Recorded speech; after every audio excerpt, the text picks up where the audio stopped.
our usual Saturday night debate program.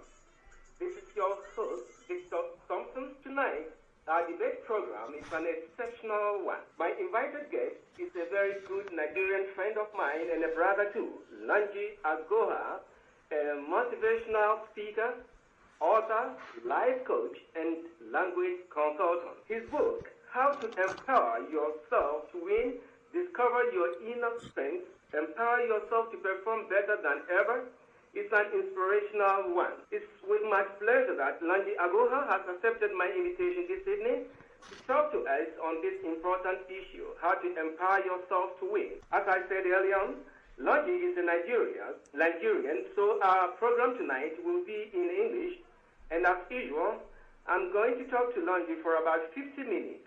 Then I will open my telephone line so that we can have listeners, your comments, your advice, your questions, etc. It can either be in English or in P. Good evening, Lanji. Yeah, good evening. How are you? I'm fine. And you? I'm trying to survive. Okay. Thank you so much, Lanji, for accepting my invitation this evening. It's a pleasure. Okay, Lanji, let's get the program started. Okay. Everyone would like to empower him or herself to win, discover their inner strength to perform better than ever. But there is this thing called fear, which is part of everything we do. Yes, it's indeed. true that we have to take great risks to get big rewards. But how do we overcome this fear? You asked in your book, why should anyone fear to face problems in this world filled with them? Lanji. Yes, because the world is filled with so many things. I don't know why people should feel to be afraid of taking risks. There's no way you can achieve anything in this world without some measure of risk. Yes. Fear can you raise up your voice a little bit? Okay. So I said, there's no way you can achieve success in this world without some measure of taking risks. Risk is an integral part of human beings. Okay? But the problem is that fear is one big obstacle to success. There's no way you can, succeed without taking some risks. And another problem is when you are afraid, you tend to procrastinate until tomorrow, pushing things forward. Okay, I will do it tomorrow or next week. We always have that. When you are afraid, you tend to put things forward. Okay? Yes. There's another problem we have, fear. It makes us, you are inactive. People are inactive or refusing to take action. And that is not very good. Okay? Yeah. So you have to be action-oriented all the time. Yeah. So you say action kills fear. That's it. There's no, if you really want to achieve success in life, you need to take action. That is the only cure for fear. Yes. Yes, it. Okay. Thank you very much. Look, yes. We shouldn't let go our ambitions or our visions. Achieving what we really want takes guts and courage because there will always be naysayers and people who don't support us. There will be people who directly try to undermine our efforts. So we need to keep our focus on our visions and stay ambitious. I think you talked a lot about visions, Lanji, in your book. That's right. Yes. In fact, even in the Bible, in Proverbs 29:18, it is said that where there is no vision, the people perish. So you have to clearly define your objectives because if you do not, you're not going to get anywhere. So you have to clearly define your goals. You have to have a vision. It has to be defined because if you know where you're going to, then you get there. And when you get there, you know you've reached. And if you don't know where you're going to, you wouldn't even know when you get there. So that's the big problem. So we need to have a clearly defined vision and way of action. You also said in your book that we must use failure to take us to greater heights. Okay. I think you are very right, Lanji, because we all face many difficult experiences in our life. And sometimes we let these experiences bring us down instead of taking these and using them as lessons. What do you think if I say that we shouldn't allow these experiences to shape us into bitter, vulnerable, and resentful people? Yes, indeed. Because, in fact, there's no way you can escape bad experiences. There's no way. we human beings, we thrive on that, more or less. Some people they are very good at that. They will try to do you bad just to test you, maybe something like that. So we must always learn from our past mistakes. Okay, no experience is bad. The only time any experience is bad is when you did not learn anything out of it. Okay, so all the time, every day, we always learn new experiences. We must learn new things every day to grow. Because why? If you're not learning, you're not growing. All right, so you will need to learn. And while you're learning, there are good and bad. So in case anybody does anything bad to you, don't take it too bad, because maybe you need to check where that person is. Because if the person is not experienced enough, or he doesn't know why he's doing that thing to you, and if you take it so bad, then you'll be suffering, while the person is not even he doesn't even care of what he has done to you unless you tell him. Okay, so you should use bad experience as a springboard to bounce back. Okay, thank you. And I think in your book you said that if one has the ability to think that failure is not part of the equation, then that person is invariably saying goodbye to mediocre life. Okay, yes, sir. Yeah, I like that, because I think if we really want to empower ourselves to win, then we must rather try and fail and not fail to try. Do you agree with me? And yes, indeed, I do, because we learn from doing. Okay, we learn from doing and not doing from learning. One of the greatest things that can happen to anyone is the acquisition of knowledge, because it is the only thing that is truly yours. Education is the only thing that is truly your own. Every other thing outside your body is not yours. Okay? So if you buy a shoe or you buy a car, you park it outside or park it in your garage or something like that. But if you acquire education, it's inside your head, inside your brain. So wherever you go, you take it along with you. So that is truly something that every human being on this planet must learn to acquire, because it is only that thing that really makes you grow. But on the contrary, it is not what you know that gives you what you want. It is what you do with it. Okay? So it is not you can acquire thousands, you can get all the diplomas in this world. It is only when you take action that determines exactly what you get from life, and not the other way around. So some people say, "Oh, I have PhD in that and blah blah blah," and if you do not take action after the acquisition of the degree, you can't get results. So there's one thing to acquire knowledge, and nothing action. Okay, those give you results. Okay, Longi, let me let topic once again to our listeners. Those who have just joined us. Listeners, if you have just joined us, your host, Victor Thompson. My invited guest tonight is a very good friend of mine. He's a Nigerian. His name is Longi Aguha, a motivational speaker, author, life coach, and language consultant. And he has written a book, and the title of the book is How to Empower Yourself to Win, Discover Your Inner Strengths, Empower Yourself to Perform better than ever. And this book is really an inspirational one. So I've had him tonight to discuss this important issue with him: how to empower yourself to win. So exceptionally, tonight our debate program is in English and not in Chi. I'll be talking to Longi for about 50 minutes. Then, as usual, I will open my telephone line so that you listeners can bring your comments, your advice, and any questions that you have. And this time round, your questions can be in English. All right. If we want to empower ourselves to perform better than ever, we should not be afraid of critics. You agree with me? That's right. Someone said, a critic is a man who knows the way but can't drive the car. Longi. Indeed, yes, because there are always we always have naysayers. Nobody is you have people somehow somewhere must criticize you. In fact, somebody said that if you're not criticized, if somebody's not criticizing you, that means you're not doing anything in life. So you must somehow have enemies. People who not like your actions, your behavior, the way you talk, the way you dress, and all that. So that is human, okay? Yeah. That is human. It's an integral part of us. So you must accept critics. That is one way to grow. Don't be afraid of them. Try to use their criticism as a springboard to move. Because if you are afraid of being criticized, then you are not ready to change your life, in fact. Okay. And so, as to say, a critic is a man who knows the way but can't drive the car. Yes, Do you think all critics they don't know how to drive that's their right. car? They prefer to criticize, but they can't tell you the possibilities of doing it. They can't tell you. It's not possible.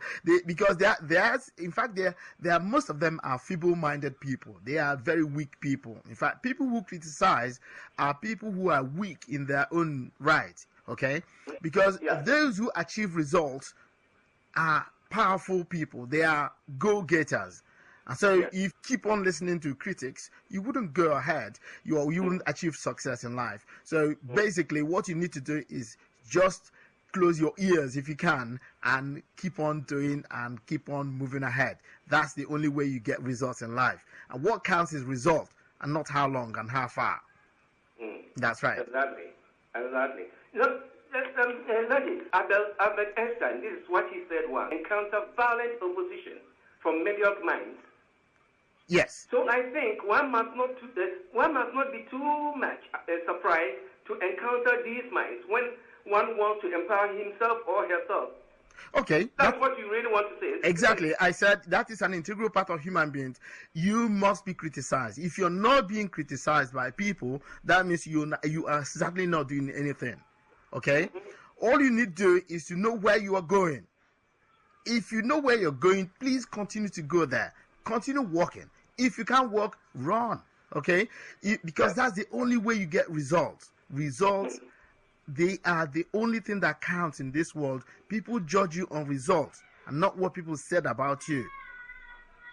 All right? So anybody who sits to listen to what people are telling him or her is more or less wasting his or her time, because people will always tell you something. They must say something about you. But some people would always find a fault. They must always find something that's negative in you to talk about. So please do not allow those naysayers to sidetrack your vision. Continue going and keep on running. Okay. Yeah, talking about running, it brings something in my mind. It's Martin Luther King who said it. Yeah. Who said it? He said, if you can't fly, then run. Okay. If you can't run, then walk. If you can't walk, then crawl. But whatever you do, keep moving.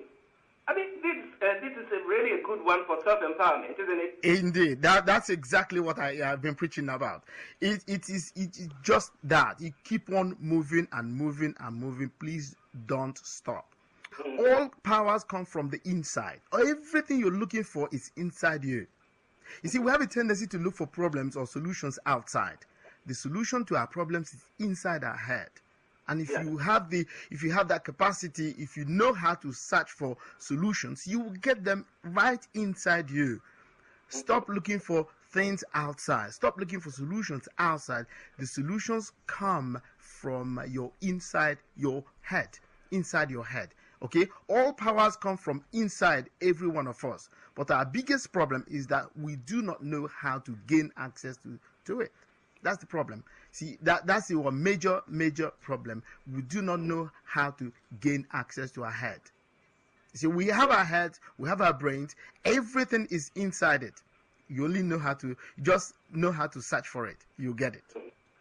Okay. If you can't fly, then run. If you can't run, then walk. If you can't walk, then crawl. Please just move. Keep on moving. That's the only way. Yes. Keep on moving. That's the only way. Results count. That's the only thing that you are measured by results. That's it. And once again, Landy, this is an African proverb. Okay.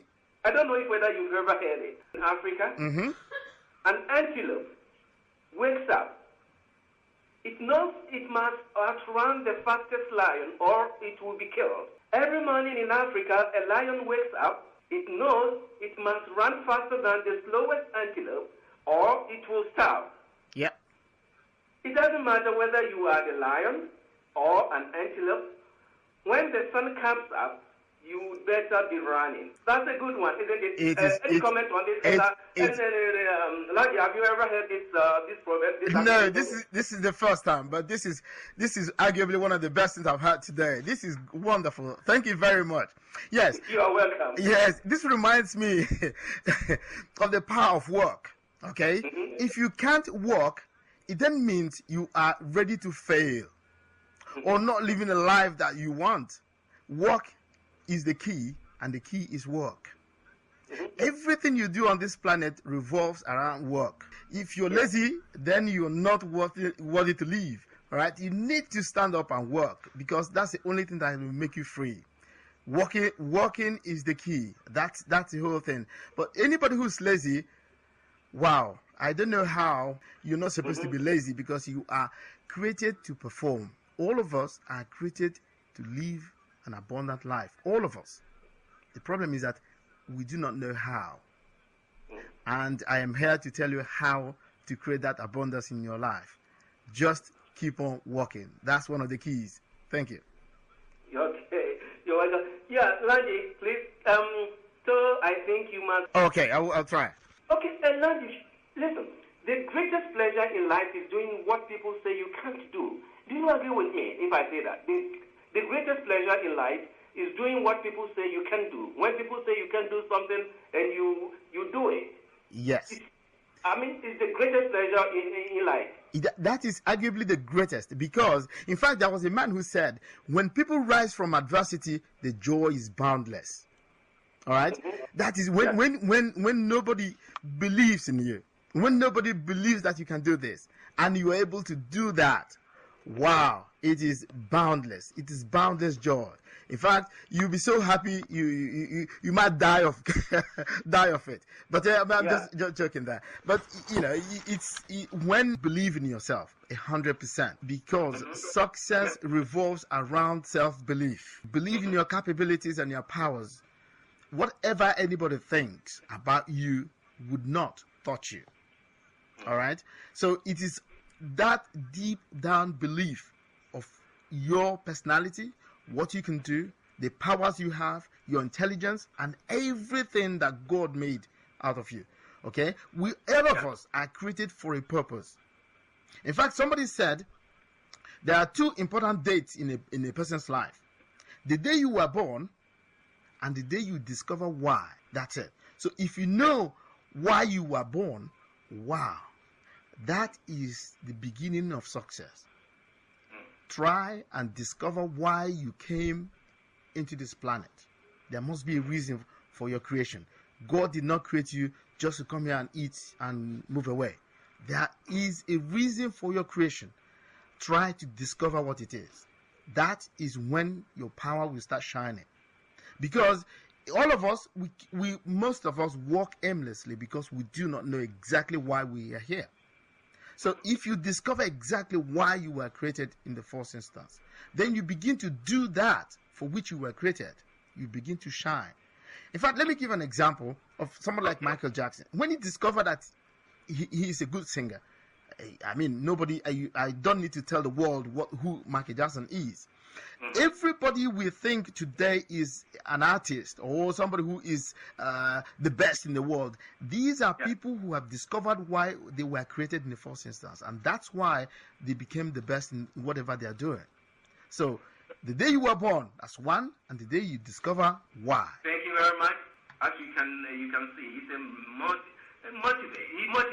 motivational speaker. He's an author, and he has written a book. The title of the book is How to Empower Yourself to Win, Discover Your Inner Strength, Empower Yourself to Perform Better Than Ever.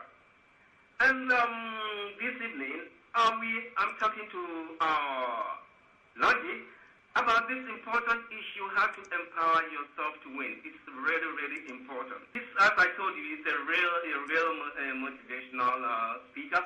So I thank him very much. for accepting my invitation this evening. And we are talking, Yeah. To empower ourselves to win, I think we must stand up for what we believe is right. Yes. By resisting the urge to speak ill of others. Do you get me? Yes, I do. Yeah. When people find that they cannot move you to be a gossiper or force of negativity, you gain much respect. Do you agree with me? Yes. In fact, that reminds me of a British journalist, Alex Hamilton, who said, "Those who stand for nothing fall for anything." You must stand for one thing in life, at least one. Okay? You must stand for one thing. Believe everything you have to believe in one particular thing. You see, this one problem we have, many of us have, is that we just walk aimlessly without any vision, without any clear goals.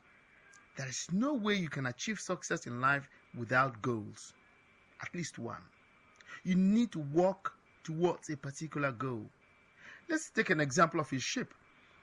If a ship is going from France to, I don't know, to Ghana, for example, if that ship does not know exactly where in Ghana it's going to anchor, do you think the ship will know when it gets there? No. No. So we need to have a clear vision of where we're going to. If not, we'll fall for anything because we might not even arrive there. So what I would advocate mainly is for people to define exactly what they want to achieve in life, because like I said again, all of us came here for a purpose. So the day you discover why and how you get those goals and the purpose, then your life will be as clear as the diamond, if not a star. Yes. Okay. The title of the book is How to Empower Yourself to Win, Discover Your Inner Strengths, Empower Yourself to Perform Better Than Ever. And, Landy, sometimes things seem very hard. How can we make things work better in our life for a much better tomorrow? Okay. It's not all the time that things seem very, very, very easy. Sometimes I think out of the things seem very hard. Yes. No, I'm not saying that there are no difficult situations. There are difficult situations. There are difficult, very, very difficult situations. Sometimes there are problems that do even seem not to have solutions. Okay? There are problems we have in life. Some of them do not seem to have solutions in life. So the thing is, what you need to do is basically, when you have a particular problem, any problem at all, is to sit down and think of solutions. So what do I need to do, or what do I have to do to solve this problem? If we sit down for 1 hour thinking of that particular problem and thinking of only solutions, just think of solutions. What do I need to do, or how do I do it to get this thing solved? I am very sure somehow, somewhere, somebody will come out to give you the solution to that problem. Do not forget, limits are self-imposed. We impose limits to ourselves. Sometimes say, "Oh, it's not possible." Who told you that? Okay? We impose limits to ourselves. So nobody told you that this is too hard or too difficult or too easy. We define limits for ourselves. And that's where the problem is. So I am not saying that there are no problems. We do have problems. But I also believe that every problem has a solution. Every problem on this planet has solution. Please look for them. You will get them. That's what I believe in. Okay. So, Landy, thank you. Still on the topic of your book, you said discover your inner strength. Yeah. We do wait most of the time until everything is just right. Yeah. But it will never be perfect. There will always be challenges, obstacles, and less than perfect conditions. As you said, we must get started now. With each step that we take, we will grow stronger and stronger, more and more skilled, and more self-confident, and more successful. You agree with me? Yes. There are two things that bring success in life. Two things. Okay, among many. but these are the most important ones. First is a clear idea of what it is you want, and second is action. Yeah. If you combine these two ingredients, you can do virtually anything on this planet. Okay? You have a clear idea of where or what it is you want to achieve, and then take action. Don't wait for there's no perfection. Does not exist. In fact, there's no perfection. I don't know why people spend time looking for perfect situations. It does not exist. Nothing ever is perfect. Nothing.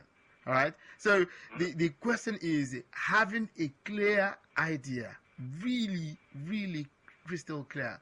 It was Brian Tracy who said, you need to have defined objectives. You need to define your objectives, what it is you need to do or have to achieve. In fact, he said you have to rewrite your goals every day. That's every morning you rewrite your goals. Okay, and most of us spend our time, on the 1st of January or the beginning of every year, say, oh, we have New Year resolutions. By the end of January, those New Year resolutions are gone. Okay, so you need to rewrite your goals every day, and as long as you rewrite them every day, it will ginger you to action. Every day you need to remember where you're going and why you're doing it, and you take actions. And these actions will get you results anywhere, everywhere, anytime. This thing that you said in your book that I like so much, you said aim for the moon, because if you miss, you might land among the stars. Yeah. Aim for the moon, because if you miss, you might land among the stars. That's great. What do you mean by that? Aim for the moon, because if you miss, you might land among the stars. What do you mean by that? What I mean is, you see, somebody said mediocrity is not a part of the equation for, Yeah. Yes, mediocrity. You don't settle for less. You don't go for something small. All right? Go for the big things. Go for the high things. Because even if you fail to achieve those lofty objectives, somehow it will take you up there, something that will make you shine among the stars. Okay, so don't settle for less, go for the best. If you know that this is good, go for it. All right, even if you can't get there, it would have taken you up somewhere. You get to a certain stage in life.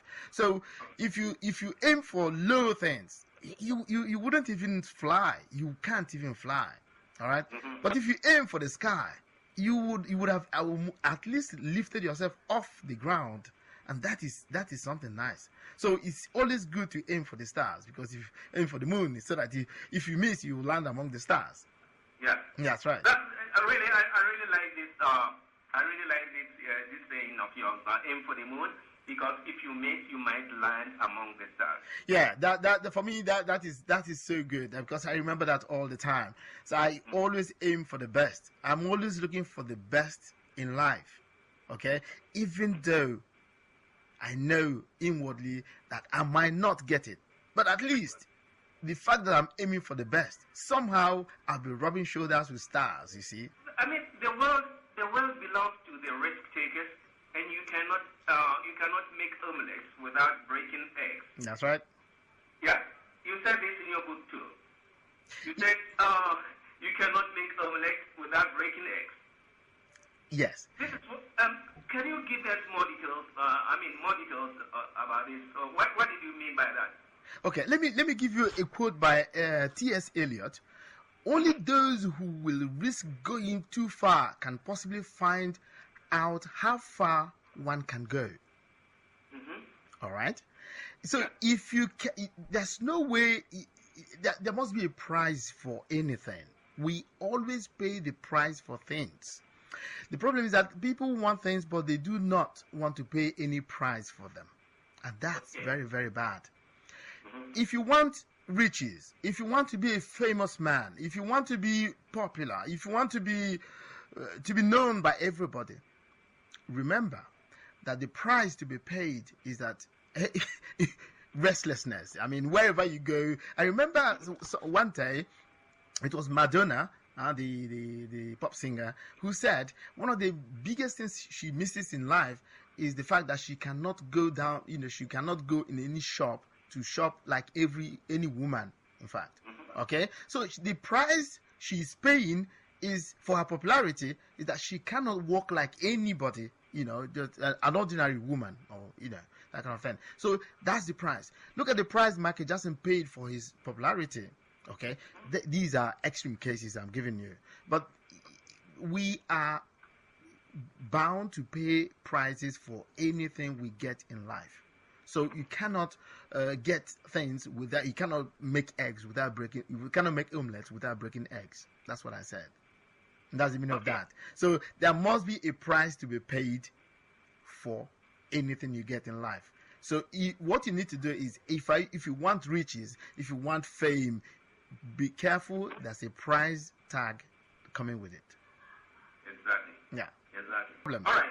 His name is Lanji Agoha, a motivational speaker, author, life coach, and language consultant. And he has written a book, and the title is How to Empower Yourself to Win, Discover Your Inner Strength, Empower Yourself to Perform Better Than Ever. It's a very good book, an inspirational one. And it's with my pleasure that this evening Lanji has accepted my invitation and is talking to us.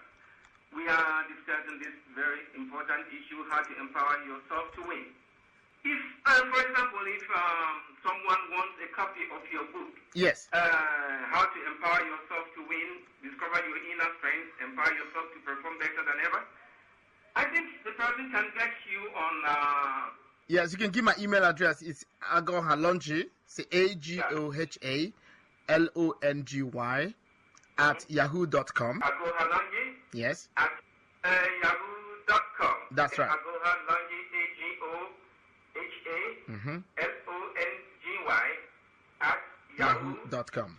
yahoo.com. That's right. Okay, so you can go there, and I think you can get all the necessary information is there to get a copy of this very nice book that I'm holding right now with me. I'm holding it right now. Okay, Lanji. Yes. So, I'm not going to open the line Okay. for our listeners to call. If listeners, we've talked for about some time now. Thank you very much for listening. And now my telephone line is open. Okay. Hello, caller. Let us have your comment, your advice, your questions, etc. It can either be in English or in Chi. If you are calling from France, our telephone number is 0164901126. 0164901126. If you are calling from outside France, the number is 00033164901126. 003316490126. Yeah, we are waiting for your call, and I'm using just one line. So if you call and the line is busy, please don't give up. Keep on trying, and you will surely get through. I'm your host, Victor Thompson, and my invited guest is my Nigerian friend and brother, Lanji Agoha. We have already got someone on the line. Hello, good evening. Please, what's your name and where are you calling from? I just found the UK, from UK. Okay, Agoha, how are you? Yeah, fine, thank you. You? Yeah, I'm fine. How is life treating you? Oh, so well, so well. Not bad. We thank the Almighty for that. Thank you. So, this is our own sister Ajua Southampton from UK. Ajua, go on. I'm listening to my brother. I keep forgetting the name. Lanji Agoha. I'm calling my brother. No, you can call him Lanji Agoha. Lanji. Yeah, that's okay. Anyway, you were asking a question Yeah. about criticism. Yeah, okay, yeah, exactly. And me, I love criticism. Okay. There is a reason why. Mm-hmm. If I'm doing the right thing, I'm taking the good path, and you criticize me, I don't die at all. Exactly. You see? Mm-hmm. That if I have made mistakes, or I've done wrong, or I've taken the wrong path, if you criticize me, Mm-hmm. I may be angry with you at the time. Mm-hmm. Then when I go to my bed, I do think about it. Yes. And I do try to pick all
Thank you very much. Okay.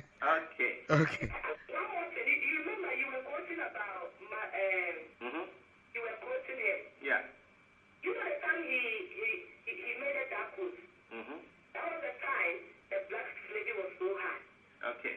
And people were beaten, people were stopped not to go to certain places, people were stopped from demonstrating, people were, so many things. Yeah. So he gave that strength to the people that you are asking for your freedom, you are doing the right thing. So run.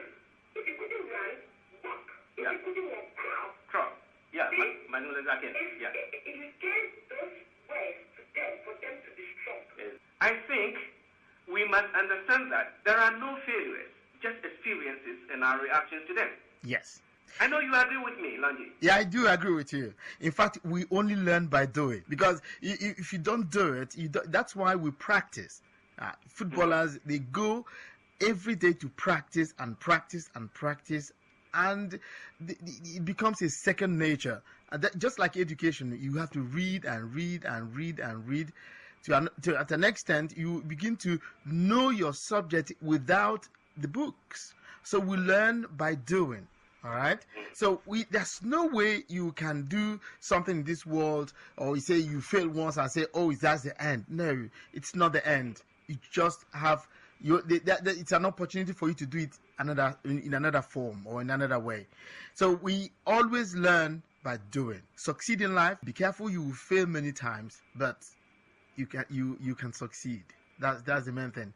When you fail, please stand up and learn from your mistakes and correct them and continue. Don't stop. Don't stop. Yeah. I think it's Marky Jack who said, "Don't stop until you get enough." All right. So I don't stop until you get enough. So you keep on doing it and doing and doing it. One day you will get it. One day, I believe in that. Or one day the result will be good. That's it. I know that. So the only time any experience is bad is when you did not learn anything out of it. No experience is bad. Just Let's take the caller. okay. Hello, good evening. Hello, good evening. Yeah, please, what's your name and where are you calling from? Yeah. The question is, what are the characteristics of an empowered person? Yeah. Lanji, Okay. what are the characteristics of an empowered person? Okay. Yes. When you are empowered, because do not forget the base word is power. All right. When you have the power. I think there was this musician who said, "I got the power." When you have the power, first move as if something is really gingering you, something is moving you. You move without anybody telling you to move. You know where you're going. You know what to do. You know the results you are expected to have of an empowered person. When you're empowered, you move. You because I believe in action. There's nothing you can get under the sun without moving. You have to move. So any empowered person must move. He must act. Okay. So any empowered person must move, must act, and must know where he or she is going. Yeah. That's it. For me, you need to have a clear objective and you need to act. These are two messages I have to pass across tonight. You have to have a clear objective. What it is you are moving, you are aiming at, and then act, move. There's no time is perfect. All right, you can't get a perfect time, but the perfect time is today. Do it now. All right. If you fail, you learn from it and you continue. That's right. Yeah, good evening. Yeah, please. Good evening. Good evening. Please, what's your name and where are you calling from? My name is Spreaker. I'm calling from France. I'm a friend to Longy. Oh, Cyprian, how are you?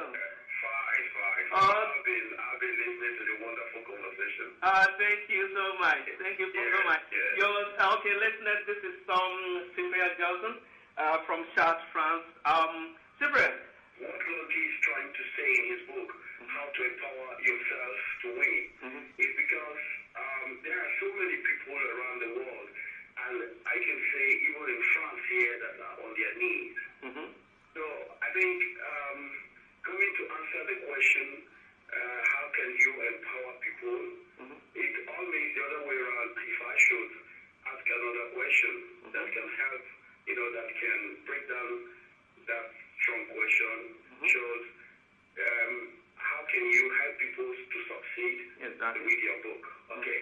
Now, there are laws, like he said. I love that book.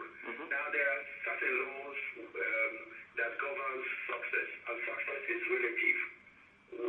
My own success might not be yours, but what we're saying is don't be on your knees, or do not be a burden to the society. So I can help the caller to say, now, the first rule is if you want to succeed, you will feel pain. That's number one.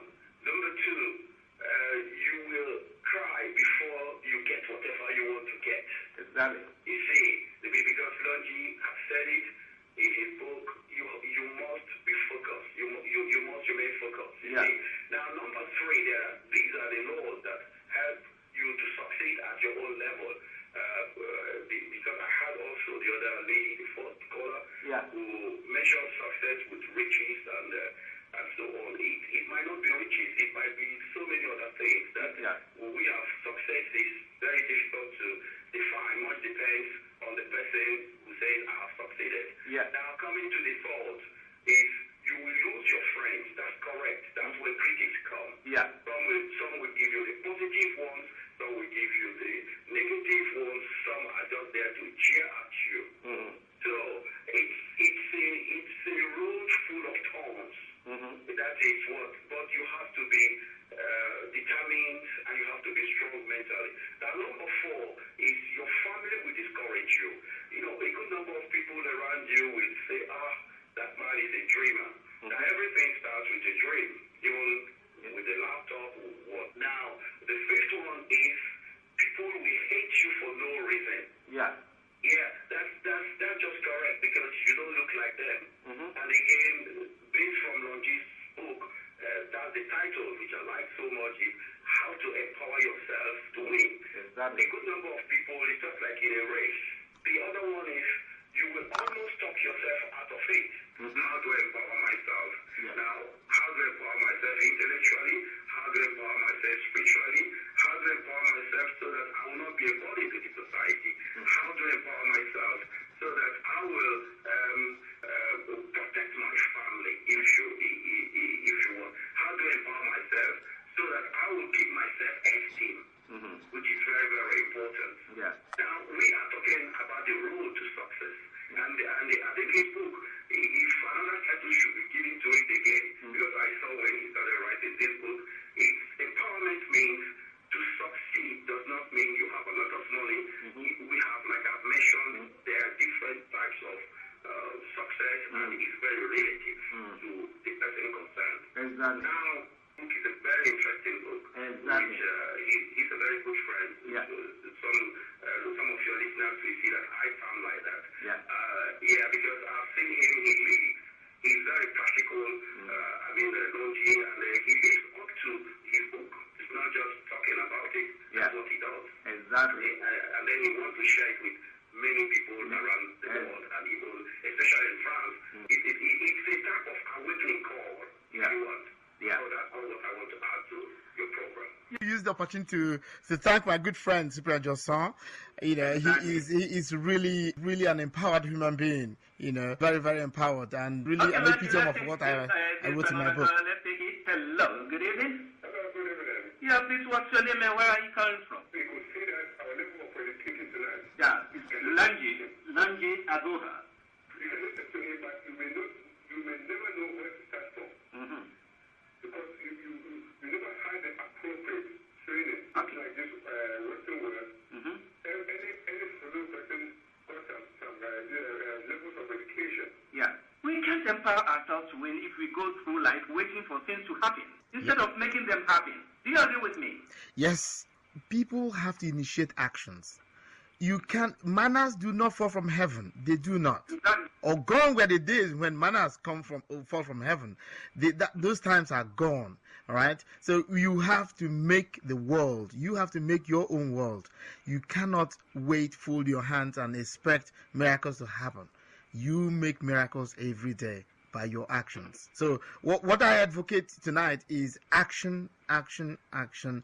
No matter what it is, take action. Do something. As you're doing it, In fact, somebody said, the harder I work, the luckier I become. The harder you work, the luckier you become. Luck comes when you work very hard. If you don't work hard, you're not lucky. Luck doesn't come. So you have to work and work and work, and the more you work, the more you see the luck. All right. So what I would advocate to Africans who are listening to me is, please work and work and work. But before you work, define what it is you are looking for. That's the main thing. When you know what you're looking for, when you see it, you will know. Okay. And like you want discover your inner strength. The title of your book. Yeah. Anyone can give up. Is the easiest thing in the world to do. To give up. Yes. It's very easy. But to hold it together when everyone else would understand if you fell apart. That is the true strength. Do you agree with me? Yes. When the real thing is when everything really falls apart. The way you conduct yourself, how you react to events, that is the true mark of somebody who is powerful. That is the way you would pick yourself up and move on. Because all of us, no matter who we are, would always face hardship. There are hard things to come. You would always face hard things in life. But your reactions to those things determines exactly what you get. It is what happens. It is what you say to yourself that happens. That determines exactly what it is to you. All right. So if you say, "Oh, I'm beaten," and that's it, and you put your hands on your head, that's the end. But if you say, "Okay, that's one part of experience. I know what it is now, and I will not repeat that mistake again," and then you begin to see or begin to look at things very, very differently. But the problem is, we always want things to happen the way we have planned it. Sometimes it does not. And that, if anybody is listening to me tonight, please, you would face hardship. You face hard things. People will criticize you. Like my good friend Johnson said, that when you are trying to move, success has lots of meanings to many people. Okay, so you define your own success, what it is, and then look for it. Do not forget, 90% of people on this planet came alone. Only very few people are twins. All right, only very few people are twins in this world. You came alone. 90% or more came. You were born alone, and that means you came to this world all on your own, with your own DNA in you. Like I said again, there are two important times or two important occasions in this world: the day you were born and the day you discover why. So I urge people to be kind of egoistic with your life. Define what it is exactly that you want. That is the beginning of success. Exactly. Who is a motivational speaker, author, life coach, and language consultant? And he has written a book, and we're talking about the book, How to Empower Yourself to Win, Discover Your Inner Strength, Empower Yourself to Perform Better Than Ever. It's a very important issue, how to empower yourself to win. Okay, Lange. Yes. This is someone saying, if you only do what you know you can do, Lange. Yes. If you only do what you know you can do, you never do much. Yes. Comments? Yes. Any comments on this? Yeah, there should be a comment. Yes. In fact, you have to stretch yourself every day. You have to, because people have a tendency to stay on what we call comfort zone. You have to go beyond that. Joy in anything. All right. So you have to aim for the moon. Aim for the moon in everything you do. Aim for the moon, so that if eventually you don't get there, you would land among the stars. All right. Exactly. So that's the main thing. That's the whole thing. You need to aim for the best. Go for it, because those who aim for the best, they are not better than you. Don't settle for less. Do not settle for less. This world, all of us came here naked, and that's it. Everybody, nobody was wearing shoes, coming out from mother's body. But so all of us came out in this world naked. All right. So all of us are the same. All of us are the same, even though somehow some people are better than others after a longer time in this world. But from the beginning, all of us came into this world naked. All right. So I believe all of us have from the beginning, they have the same. We are on the same level. What makes us different is the fact that some know exactly why they came into this world and what they came to do. That is the difference. Exactly. That's it. Okay. Randy, Yes. but sometimes our action steps have to be adjusted when it becomes obvious that our goals cannot be reached. What can you say about this? Power remains with those who know when to stop digging the hole. That's it. Learn to leave when the vision is loudest. If you're doing something and you know that thing you're doing is leading you nowhere, stop. For God's sake, stop. Because if you keep on going, you will keep on making the same mistakes. So the best thing to do is to stop and say, what am I doing wrong? Ask yourself questions. If you can't, ask people around you, please give me advice. Somehow, somebody somewhere will help you. That's what I believe in. If you don't know how to ask questions, you wouldn't know how to get results. So, because no man is an island. No man is an island. All of us, we are all interwoven. You need people and people need you. So ask questions if you know you are doing the wrong thing. Stop digging that hole if you know the hole is leading you somewhere wrong. That's it. Okay. No. So it's Lanji, you mean to say that tendency doesn't mean blind stubbornness. Yeah. Yeah. Because it is true that not everything needs to be tried again and again. Some things are best let go for good, That's it. So I think that's what I'm saying. Tenacity doesn't mean blind stubbornness. Do you agree with me? I agree with you totally. Yes, because I know that intelligence is knowing when to stop. In fact, intelligence is. Why do we go to school? We go to school to learn how to make choices in life, all right? And you know how to make choices and know when to stop. When you know you're doing the wrong thing, you don't wait for people to tell you to stop, all right? So if you keep on doing it and doing it and doing it, you will keep on getting the same results all the time.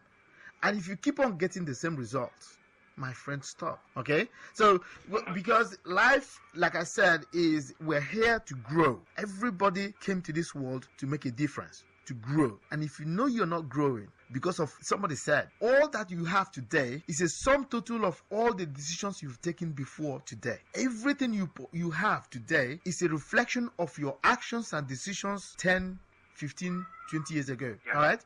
And that means if you want to get new results, you have to change that, assuming what you have today is not what you are expecting or not what you want. Then you have to sit down with yourself and make new plans. Because if you keep on doing the same thing, you will keep on getting the same result. So if you want to change the result you get tomorrow, that means you will sit down today and redraw a new plan. Okay. That's it. Okay. You cited in your book, okay? Yeah. You cited Jacques Seguela, a very famous Frenchman who has made a name in the advertising industry. Yes. Who once said that if at 40 you do not have a Rolex watch, then you should consider yourself a failure. Landy, for your information, I don't have one. I don't have a Rolex watch. and you're more than 40, right? Yes. I quite remember how he was condemned by so many people in France. Yes, including indeed. me. Yes. I condemned him. But you tried to give this statement another meaning. Landy, can you explain this to us? What meaning did you want to give to this? If at 40 you do not have a Rolex watch, then you should consider yourself a failure. You try to, why did you not to condemn him, but to give another meaning to this statement? Yes, because like my good friend Johnson said, that success means many things to many people. So for Jacques Seguela, success is if at 40 you do not have a Rolex watch, then you're not successful, or you should term that as a failure. I didn't say it that way because somebody who was born in Europe and he grows up here don't have a Rolex watch. All right. Yeah. Yeah. Let's go. Yeah. So from Jacques Seguela, a Frenchman. Yeah. Before I go, do you have a Rolex watch? No, not yet. No. You know, some people do not like watches. So I mean, I think it's an idea. You're just trying to show that as, you know, kind of a reference point where if at 40 you have not succeeded, that means you have to count yourself as a failure. But it's an idea, maybe it's an idea, but it's a provocative one. it is certainly a provocative one, yes. Because if you are born in a family that everything has been planted for you, you know, it's easier to survive or succeed than otherwise. And so in the African context, I mean, if you come from a poor family, for example, where you have to fend for yourself even from at the age of 10, you might not succeed even at 40. And so that's why I didn't buy that idea that much, you know. So it depends on who. So I wouldn't subscribe that to everybody, you know. So some people survive at 50, some people survive at 60, some people survive at 20. So it all depends on individuals. Exactly. Yeah. Anyone who thinks the sky is the limit has a limited imagination. Any comments? Yeah, because you don't. The sky is not the limit, and we impose limits to ourselves. So exactly. You don't say this is the end, you know, because if you say this is the end, somebody else is going beyond that. So that's not the end. That's not the end. You impose the limits for yourself. So you just, the sky is just the beginning. The sky is just the beginning. You know, you can place the limit anywhere you want, but then make it very, very, very high. Exactly. Yeah. Exactly. I'm saying that most of us have sacrificed the gift that we have. Mm-hmm. It is true that to give anything less than your best is to sacrifice the gift. Do you agree with me? Yes, I do, because we have a tendency to believe that, you know, most of us have low self-esteem, I think. And if you do have that low self-esteem, you don't seem to dream very high, and that's not very good. You need to dream very, very high. Like I said, if you aim for the moon, you land among the stars. No how. Yeah. So that's it. So that's low self-esteem, and it's not very good. And sometimes this low self-esteem, you know, starts from infancy. You know, based on your parents or people around you, those who raised you. You know, who did not know exactly what the best thing you could do to a child is self-esteem. In fact, and self-confidence. That's one of the best things you can give to any child. You know, give him self-esteem and self-confidence, and then he'll find the rest for himself. All right. So if any child who is not having that self-esteem, very high self-esteem, his performances are not very good in life. Okay. So if you have high self-esteem, somehow you perform because you know that you are born to act. It's true that there are some things we can go a day without thinking about. Every day we are thinking about the same thing, but we give up on this. Oh yes, yeah, I think that is the musician who said, "Man is God to man." All right. Mm-hmm. So based on that, yes, that man is God to man. Yes. Okay. Man is God to man because yes, you meet people who can help you, who can make you walk fast. In fact, make you walk faster if you want. Yes, because the main thing is knowing exactly what it is. You see, if you know where you're going, then when you meet the right person, you will know. You will see him. Because we meet people every day.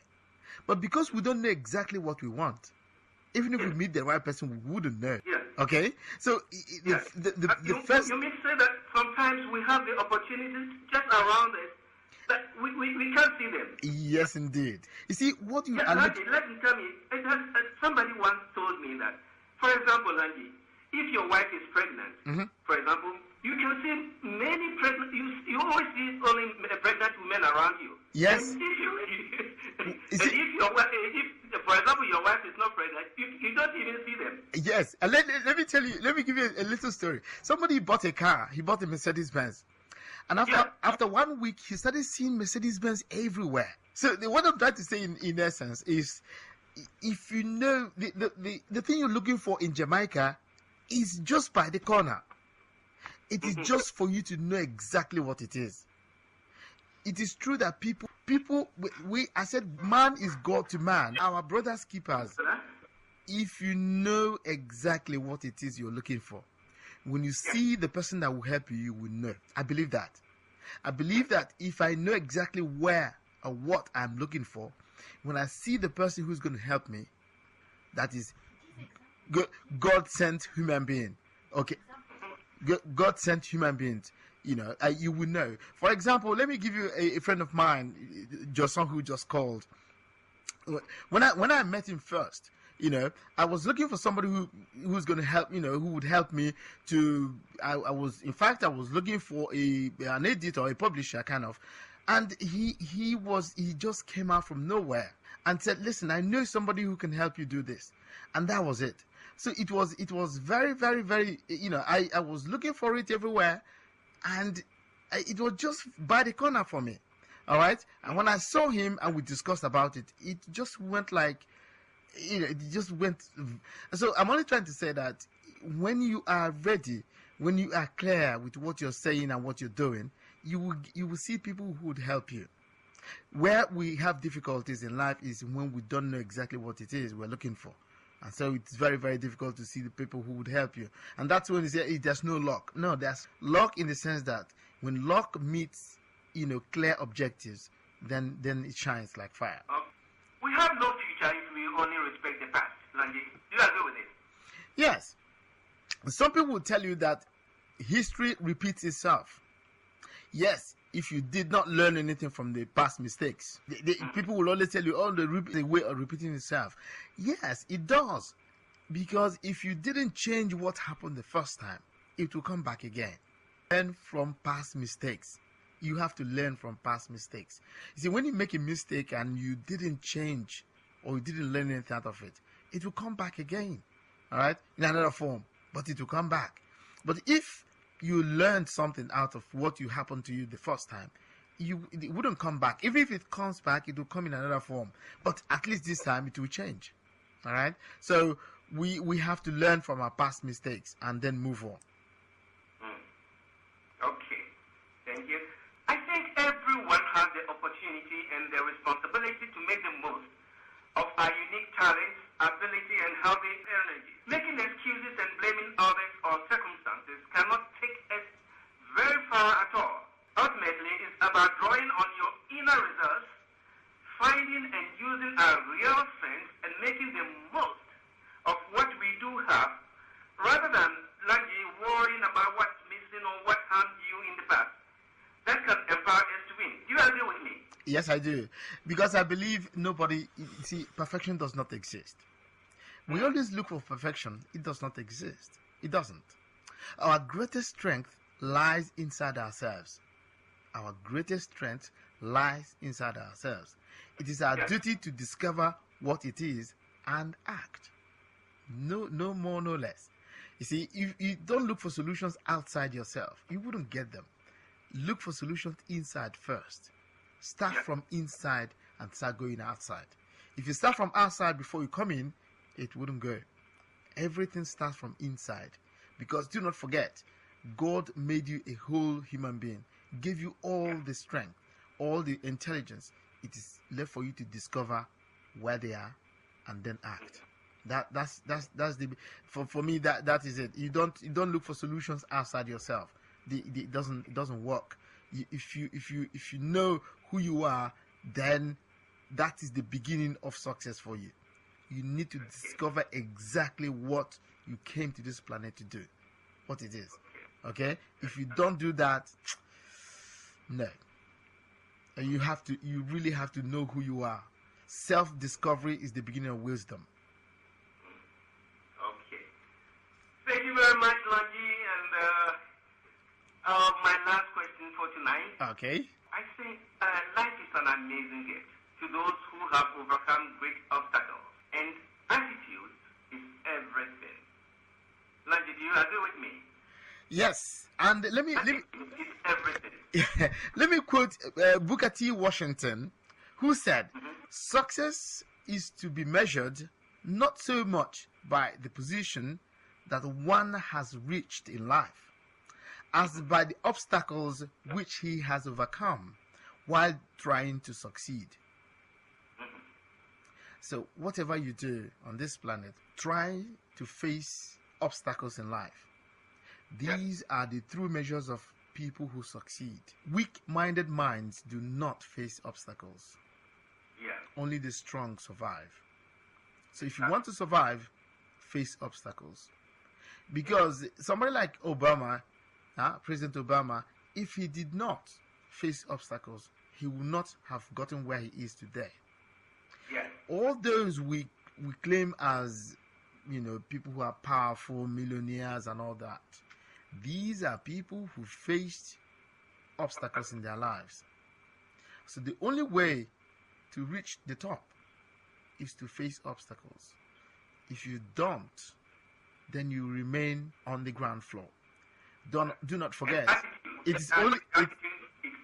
Yes, attitude is everything. Your attitude, the way you feel about certain things. Okay, do not forget, the top is always only meant for very few people. It's only the ground floor that is crowded. Yes. That's it.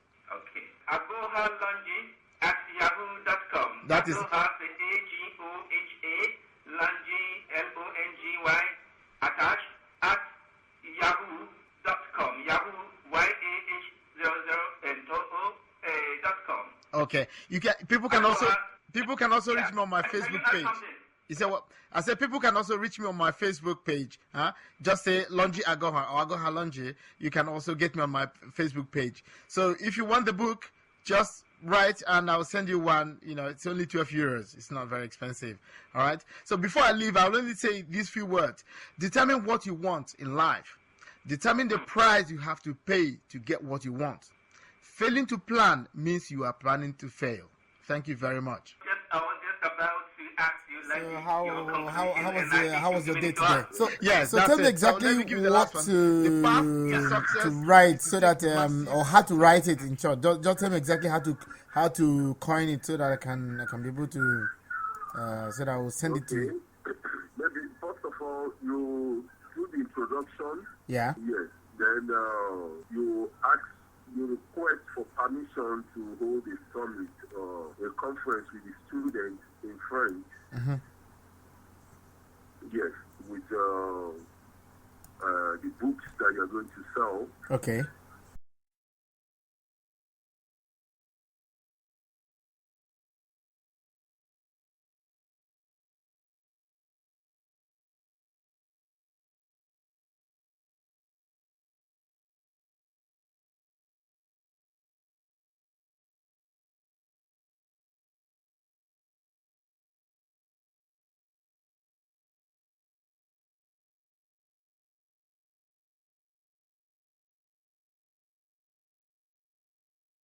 The first question. Please tell our listener. My real name is Ihad John Darlington. I was born at Urumi in the north central part of Edo State.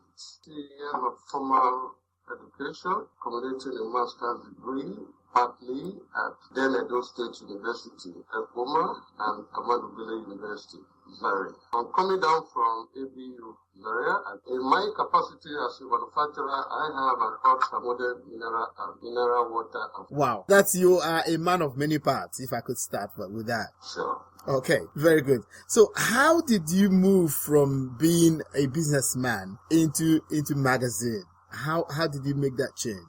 Yeah, that's because of my love and passion for it. So you had the love for writing and reading. Yeah, like I did tell you before, now my time is fully taken up between reading and writing. Mm-hmm. And again, I was a lecturer, mind you, and so while that I lectured, my time was fully taken between reading and writing. I prepared my notes before going to the lecture. So then it eventually became a part of me. Okay. Yeah, that's it. Okay, good. Now, what is the core message and how can it benefit the reading masses?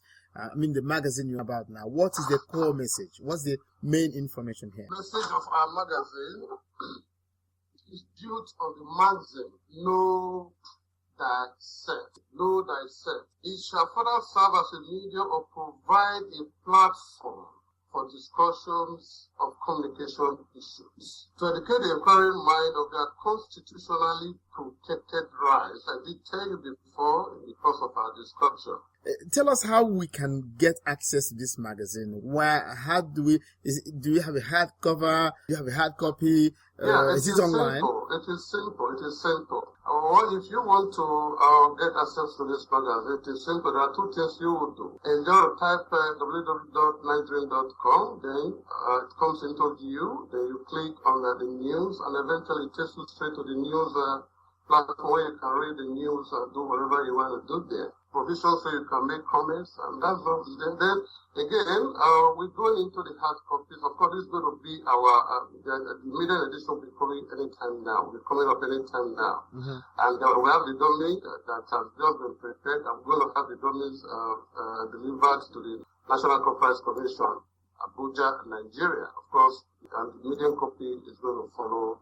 The middle edition, is going to follow almost immediately. Okay. So it's anybody who wants to have access to the magazine can go online and read. Online, and you're going to have it at the newsstands anytime soon throughout Nigeria and Africa and overseas. Yeah.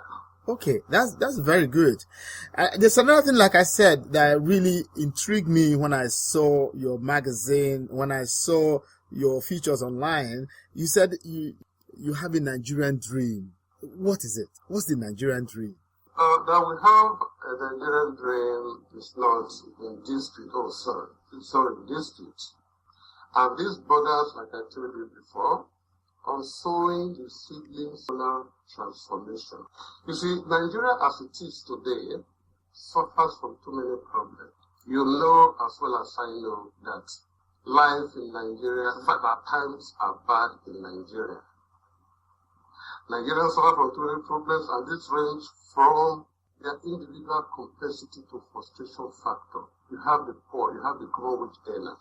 Unemployment has become a national phenomenon, promoting crimes, particularly violent ones. I did tell you this before. So the fact is that Nigeria is a country that boasts billion today, but how many of them are gainfully employed? Corruption has taken the center stage. People are suffering. Do they even know their rights? They are leaders oppressed. You have Boko Haram insurgency in the north, northeastern country. Mm-hmm. People die every day. Is that the vision for Nigeria? Is that one of the founding fathers? Is that the legacy they bequeathed for us? They bequeathed to us? No. The thing is that we want in Nigeria where all the various ethnic nationalities, all the various ethnic nationalities will have right to exercise the freedom of religion, freedom of speech, where everybody will be happy. Nigeria, where the dichotomies and polarities shall be dissolved, that will eventually usher in a moment of utter peace. That is what the Nigerian dream stands for. Okay. So you're speaking about in Nigeria and people get employed, working. Yeah. But don't you think the bane of Nigerian problem is education? That is not in dispute. But I think the federal government of Nigeria has been trying in that regard. Forget about the ASU thing that came up the other day where the lecturers had to down tools, and I think that is politically motivated. Sorry if anybody, don't get me wrong. That ASU strike that paralyzed academic activities throughout our terrestrial institutions in Nigeria in the not too distant past is politically motivated. That is what I believe. I understand what you mean. And do not forget, many of our listeners are not Nigerians. Many of us, so they might not even know what ASU is. Okay, the academic staff in Level University. Right, in Nigeria. ASU, yeah, okay, good, very good. Yeah. Okay, now, because I am also in the teaching world. I teach, okay? And when I discover the rate of illiteracy in the country, I discovered, for me, I believe 60% of the country's problem starts from illiteracy. The fact that majority people who are illiterate are more than those who are literate. So from that point of view, I guess the big problem. How can you give employment to somebody who is not educated? I mean, somebody who didn't go to school, for example. I mean, it's very difficult. this thing is a matter of choice. Okay. Because I passed through school a very, very, very hard way. A matter of two, in a very hard way. My parents, I have a very, very poor background. I want to play with you. I have a very, poor background. But I decided, I saw myself through school. And how did I do that? If I tell you the way I went to school, you will laugh. And everybody will laugh. Of course, our listeners will laugh. Yeah. Because what I said is a matter of choice is that, you see, I saw the need to go to no sponsor. I had nobody that stood by me and said, okay, you go to school. I'm going to stand by you. I'm going to sponsor you. I'm going to finance your studies. No, I hadn't no one like that. I saw myself because I wanted. Of course, the schools are there in Nigeria. You have so many universities across the country. Mm-hmm. You have modern colleges. You have polytechnics. You have colleges of education. This country, I mean, there is virtually nowhere you go in Nigeria where you don't find a polytechnic. Right. In my own state alone, I do have 2 universities there. Mm-hmm. There are colleges of education. I said federal polytechnic. So there are so many. The fact is that our children do not want to go to school. Blame that on the government. They don't want to go to school. I wanted to go. There was already sponsor. Nobody was there for me. I resorted to many jobs. Okay, now remember, let me tell you. When I was in 100 you will know this 80 leaves. This long note, 80 leaves. Sure. Okay.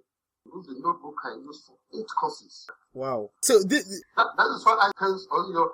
This is what you choose to do. If you want to go to school, the schools are there for you to go. Of course, I became a beneficiary of the bursary award some time ago. Okay. Mm-hmm. And I did not throw away that money. Of course, I was a constant absentee, and my lecturers knew me for that day. Are you saying, in one word, that success is a choice? Sure, exactly. That's what in this bit at all. That's very profound. Because the thing is, that angle, it's very difficult. Maybe you are very lucky.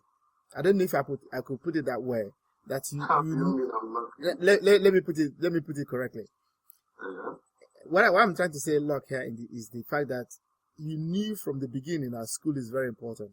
Let us assume that somebody who doesn't know that and he has to be pushed to go to school. And then later he discovered that school is very important. I'm only trying to say here because you said it's a choice. Okay? You have to choose to go to school. But I'm putting it to you that sometimes when you're very young, you might not know the importance of school. You knew from the beginning that school is very important and you did all your best to do it, to go to school. If schools were not important, why did the government have to set up schools? So even the missionaries that came when Nigeria in the early years of Nigeria independence, why the post-independent era, where were schools put up? Where were schools erected? I'm not saying it's not. I'm not trying to say it's not. What I'm trying to say is the fact that you said you knew from the beginning that it's very important, isn't it? Sure. That's what I'm saying. It's another child at your age at that particular time who did not know that school is very important. How do you help such a person? That's exactly what I mean. Yeah, I know exactly where you're going. This school, was free in those days. Yes. Even to this day, it's free. Mm-hmm. I attended the primary school. It was free. Mm-hmm. Then after primary school, then I went to a secondary school, which was days during the time of the defunct Unity Party of Nigeria. Okay. And I was a beneficiary of Awolowo's free education program. Then, when I rounded off my secondary school, then the need to go to university arose, and there was nobody there for me.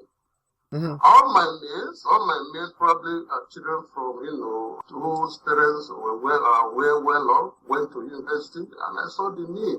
Okay, but there was nobody there for me. Okay. So after wasting about 3 years at home, I took it up as a challenge. I said, no, I must go to school. Mm-hmm. Then I registered for University Matriculation Examination, which I passed. Then I just went because I understood then that there was a bursary award. So what I said is a matter of choice is that, considering the fact there was bursary, award there, and I decided to to see if I could benefit from the bursary award. It was a package then given by the government to students, right? So I too became a beneficiary of it. I registered, I passed, and I applied for the university matriculation examination, and I passed. Then I registered for the courses. I was doing that 500 naira then. That is what we were paid in those days. I took the 500 naira and I decided to set up a trade retreat. Then eventually money started coming in. I saw me through school. So that's why I said it's a matter of choice. Okay, good.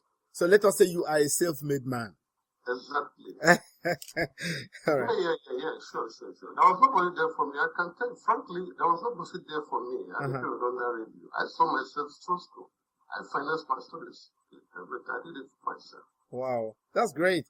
That's good. So maybe that gave you the tenacity to pursue what you're pursuing today. Exactly. Okay. That's wonderful. I mean, could I say it's a success story? How about that? No, because our listeners would love to know your story. I mean, this is in fact, this is the interesting part of it. Listeners would not love to know because we are into motivating people, empowering them, mentoring them, coaching them.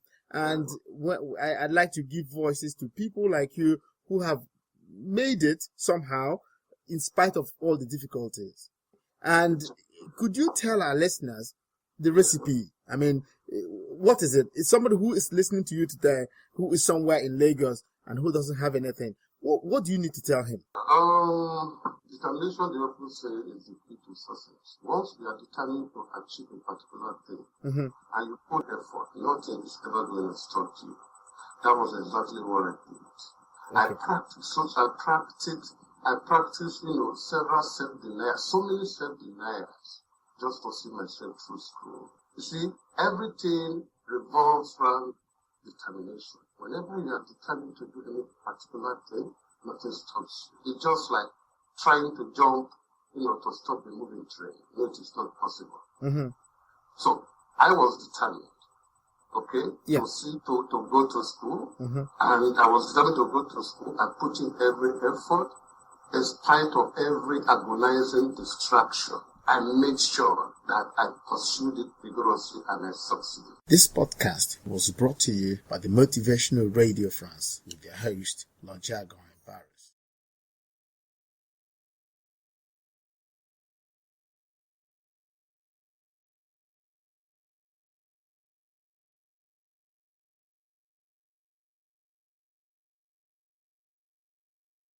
Ambitious and motivated are words that describe you best. Then you're on the right place. This is Motivational Radio France from Paris with your host, Lonji Agoha. The name Nigeria will not stop it to a move because we know that we have a lot of people have this likeness and love to Nigerians. Okay, good.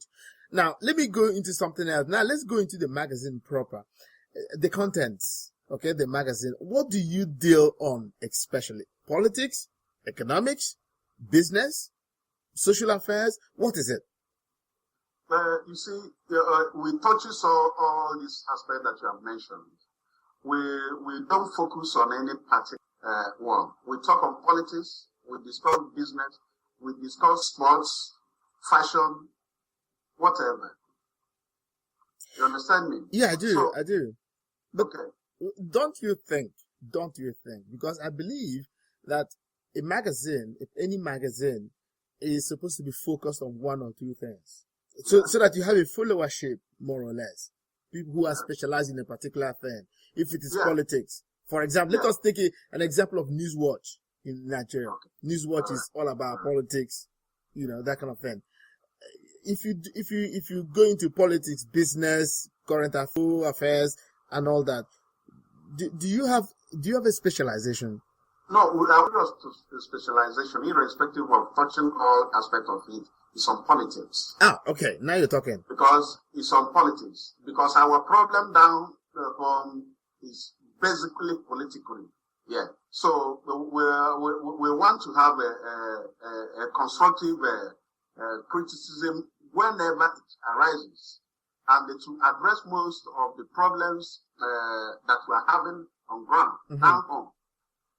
You understand me? Mm-hmm. So it's just the first, if there is a scale of preference, well, I will tell you that the first one is politically. Okay. We want to be into politics, Mm-hmm. treat politics issues, because under this politics, it touches every other aspect of life of the citizens. Okay. Politics is number one. Um, What is number two then? How would you rate it? the number two, if I should say, should be on the social inclinement. Okay. Social inclinement, which has to do with, because the youths now, to give them a boosting mind, a area that have been neglected so much as regard to the entertainment and youth participation in events. Mm-hmm. So under this area, we would like to boost their minds towards that. Okay. Good. So it's all about empowerment, isn't it? Yes, empowerment. You want to empower the youth to take charge of themselves. Yes. Okay. And really get it clear that their success and their future is in their hands. Okay. Now you're talking about motivational radio, Francis, talking about motivation, mentoring, empowerment. That's our area of specialization. So Yes, we empower people to take charge of themselves.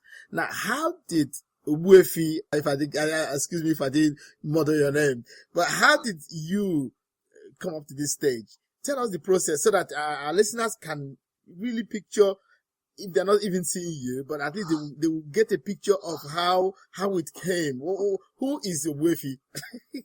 Okay. Anyway, you see, myself, from a very humble background, I left Nigeria earlier, as I told you, in 1992. After having my diploma in building construction with my City and Guilds of London. Okay. Wow. Okay. Yeah. So then on coming here, just like any other guy, I came here with ties and suits with intention that if I get here, I will join into any lucrative construction company, whatever. On coming here, I discovered that that's a different ball game. So I went into company working as a company worker for some time till 1998. I decided to go into business, which led me to whom I am today, because I'm the founder and manager, chief executive officer of World of Telecom Torino. So that's where I am today, and that's what I've been doing all this while. So let our listeners know that for one to be wherever you are, especially in a successful ladder, you need to work hard. You need to be honest, underlined. In whatever you do in life, success has to do with being honest. In a nutshell, that's who you are. That's who I am. Okay, good, wonderful. That's it. So, can you throw some more light on that honesty? What is it exactly? You see, what is there as when I talk about honesty? For example, the way I started, as regard to building the business empire called World of Telecom, you need to be fair. You need to be transparent. You need people to understand you. You need people to trust you. And that is the secret of my success in business. You understand me? So if I should go on to throw more light on it, I will tell you that as I'm involved in financial businesses, I have departments of many departments in my office, like traveling agents. We send money all over the world and other things. And whomever comes once will always come back because whatever we say, that's what we do. Okay, so a question of trust. Yes. Wow. If you are treated well on the first day, I think we'll expect you to be back on the second day. Okay, that's a major thing, be treated treated well first. That's when we always come back, finds its way back. Like I'm hoping now to be always with you. Why not? Why not? I think when next I will be interviewing you, I think so. The thing is, I'd love to. Could you advertise? Tell the world, tell the listeners your magazine, what it is, how to get it, and all that. Go ahead. Okay. Our magazine is The Nigerian Dream. Whomever have the opportunity of going to net, should just type www.nigedream.com. But already now we are expanding the host. So very soon it will come out in a very bigger form. Now, on getting there, you'll be able to see who we are and what we are all about. Our contact is there, whom we are is there, and you will be able to know more about what our intention is all about. Mm-hmm. Okay. Okay, that's good. So anybody can always get you online and read. It's free of charge, I guess. Yes, you pay no fee. Wow, this is a kind of a social work. It does it because NGO is equally attached to it. All right. Okay. Non-governmental organization. Which is good. It's good. So you are disseminating information to the world free of charge. Exactly. To the best of our knowledge and our capability. Good. Wow, that is wonderful. Say is that first of all, I will give you a very good kudos. A wonderful interview tonight, and I pray that you people will continue to grow from strength to strength. Well, we're trying our best. Keep it all because I can see that you guys are doing a very great job. Thank you very much. Communication being what it is, we need it on our daily life. Right, I know that very much. And I'm proud of what you guys are doing. Thank you very much. Me too. I also extend that kudos to you guys as well. I was really surprised to see the level of maturity and expertise in your magazine. That was one of the reasons why I said I would give it a shot and interview you guys and know exactly what is it that really prompted you guys to be, bringing out magazines like this to the world to read. And the fact that in fact, what attracted me most was the fact that it's a Nigerian dream. And one is very, very, really deep for me. I said, so what is a Nigerian dream? Because we have American dream, we have, that kind of thing. So I wanted to say, what is it? What is the Nigerian dream? So that's it. So I think tonight I'm satisfied with it. So I now know what the Nigerian dream is all about. Okay. So it's okay. And that proves to me that you are a Nigerian too. Oh yeah, I am. That's great. Yeah. Can't you see? The black race. Yeah, I guess. I think there's something special with Nigerians, I guess. There's something special with Nigerians. Anywhere they are, they want to create, they want to leave stones unturned and all that. So, which is really very good. And when I saw that, I quickly, there was a link, from what we are doing here and what you guys are doing. So that was it. Oh, really? Yeah. So, which is good. We're into communication. We coach, we empower people. We teach people on how to how to communicate. We motivate people, giving them the rules of success, telling them that they can succeed if they do this and that and that. Okay. Oh, that's good. Yes, that's what we do. And what we do especially is we carry out seminars in Nigeria. We teach people on how to communicate, what communication is all about. All right. Yeah, so that's what we do basically here. So Motivational Radio France is a kind of a platform where we give voice to the voiceless and give voice to people like you who place people on a pedestal. That's what we describe you best. This then podcast you're on the right was place. brought to you This by is the Motivational Radio France from Paris with your host, Longi Agoha. First is determination, right? That is something I always say to people. Always. I always say it. And I'll say it here again. I always say that there are two important days in a person's life. the day he was born or she was born, and the day he discovers why. There are two important days in a man or woman's life. The day the person is born and the day he discovers why he is born. Did you discover why you were born? That question is a bit on the tough side. Okay. Now, I'm going to try to say here that because you were talking about determination, which is very, very important. Yeah, but I guess you must have a roadmap. In my grown-up days, I understand what you say. You see, I'm just trying to, In my grown-up days, I have intention actually to become successful. Okay. Yeah, become successful, and I discovered that I cannot do that without education as a necessary ingredient. And that was part of, the things that motivated me. I said, I have to be successful. I have to work very, very hard for it. In fact, success you cannot achieve success without hard work.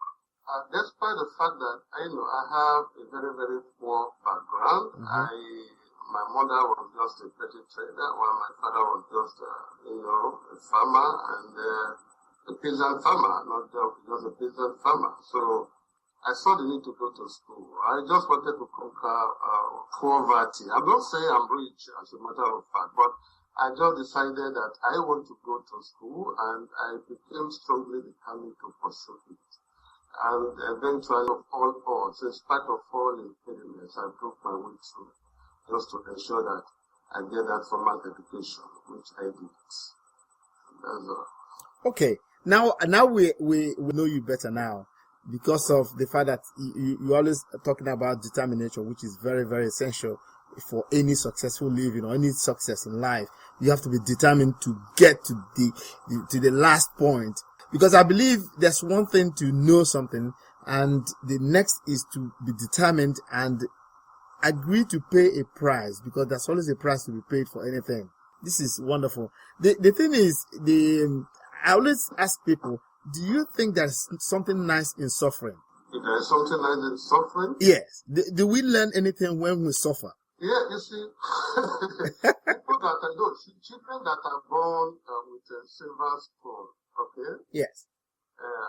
Children that are born, you see, in Nigeria to be precise, not here, not in this part. You see, some of them always end up badly. I don't know if you know. I'm talking from experience. I know what you mean. Because then, when I was growing up, we had our neighbors, then parents were well off, but, they relied so much on their father's wealth. They don't want to go to school. We passed through the habit to go to school, and you see some of them, some became, dropouts, and some became, some played the trance, while going to school, they stay away from school without good reason. At the end of the day, they all ended up back.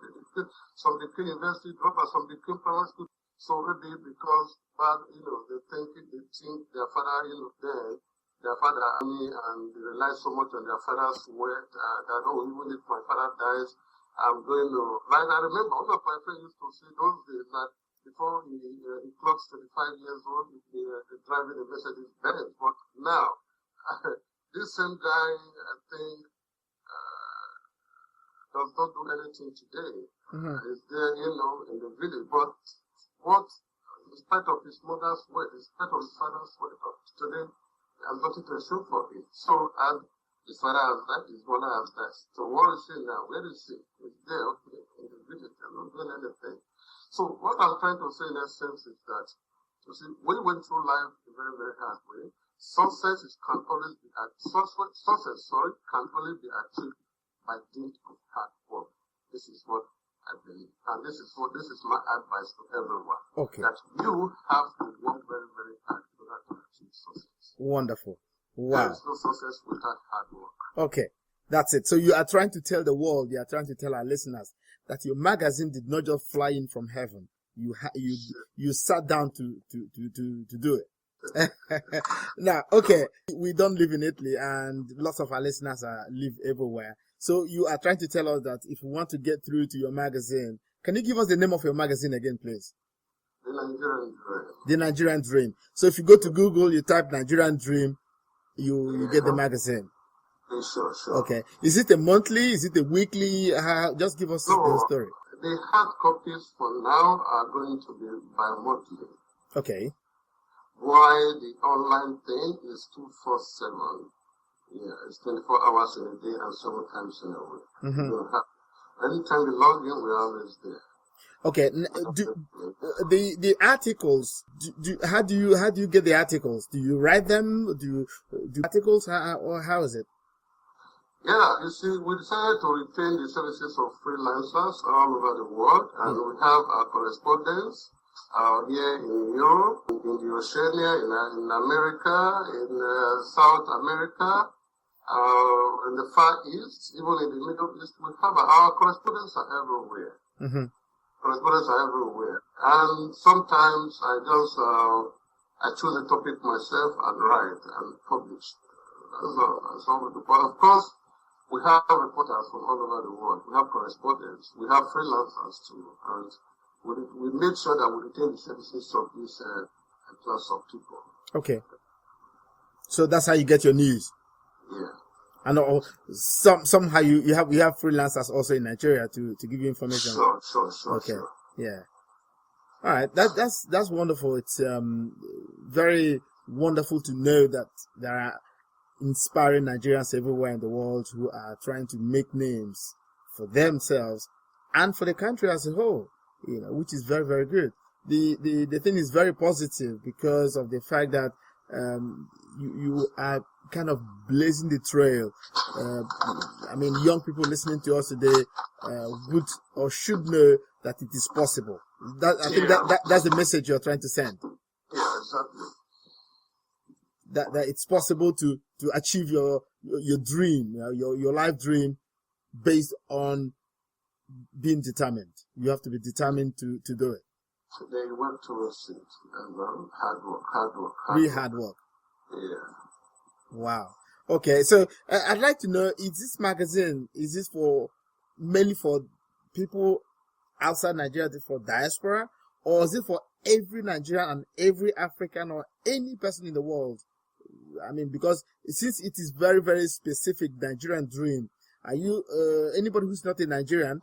Can the magazine speak to the person? The Nigerian dream as a magazine is neither only for Nigerians at home and abroad, but for all Africans, irrespective of where they live. It is also for the ruling class of all countries, as it tends to project the image of the black man in their respective countries of residence. And again, in a nutshell, the readers of this magazine shall be drawn from every country on the continent of Africa, to discuss matters of mutual interest. I remember I told you before in the course of this interview, discuss matters of mutual interest. There are so many human rights, violations, abuses, by the ruling class, especially in Africa, in Nigeria, in Africa in general, in Nigeria in particular, and Africa in general.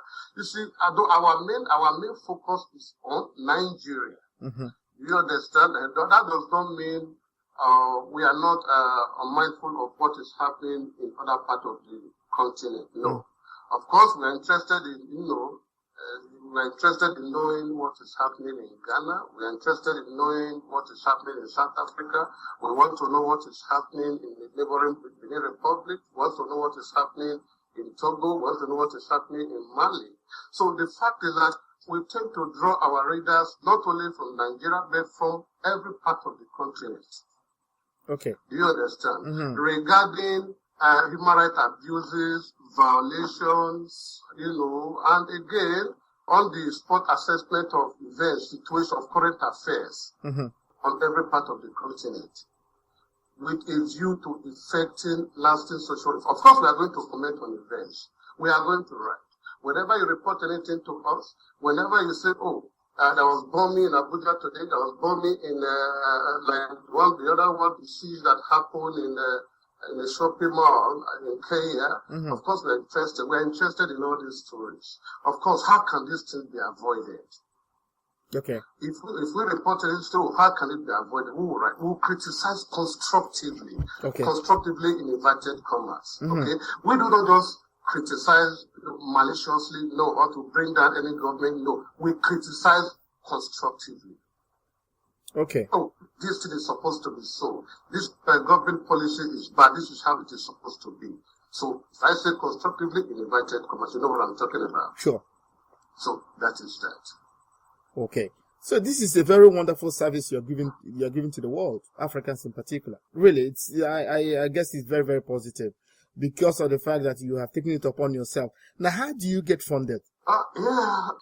Actually, we've not gotten any grant from anyone. Mm-hmm. I'm doing this in conjunction with my Igbo Lieutenant, Chief Sam Obodo Sam Davis. Mm-hmm. We've been doing this together, and we've come a long way. We are friends, and we sat together and decided, we looked at the whole situation, we concealed this then, and we said, no. Let us come up with something like this. Let us know what we can do. Let us speak for the voiceless in society. Mm-hmm. Let us bring about, let us use this as a vehicle or as a medium to bring about the desired change. Let us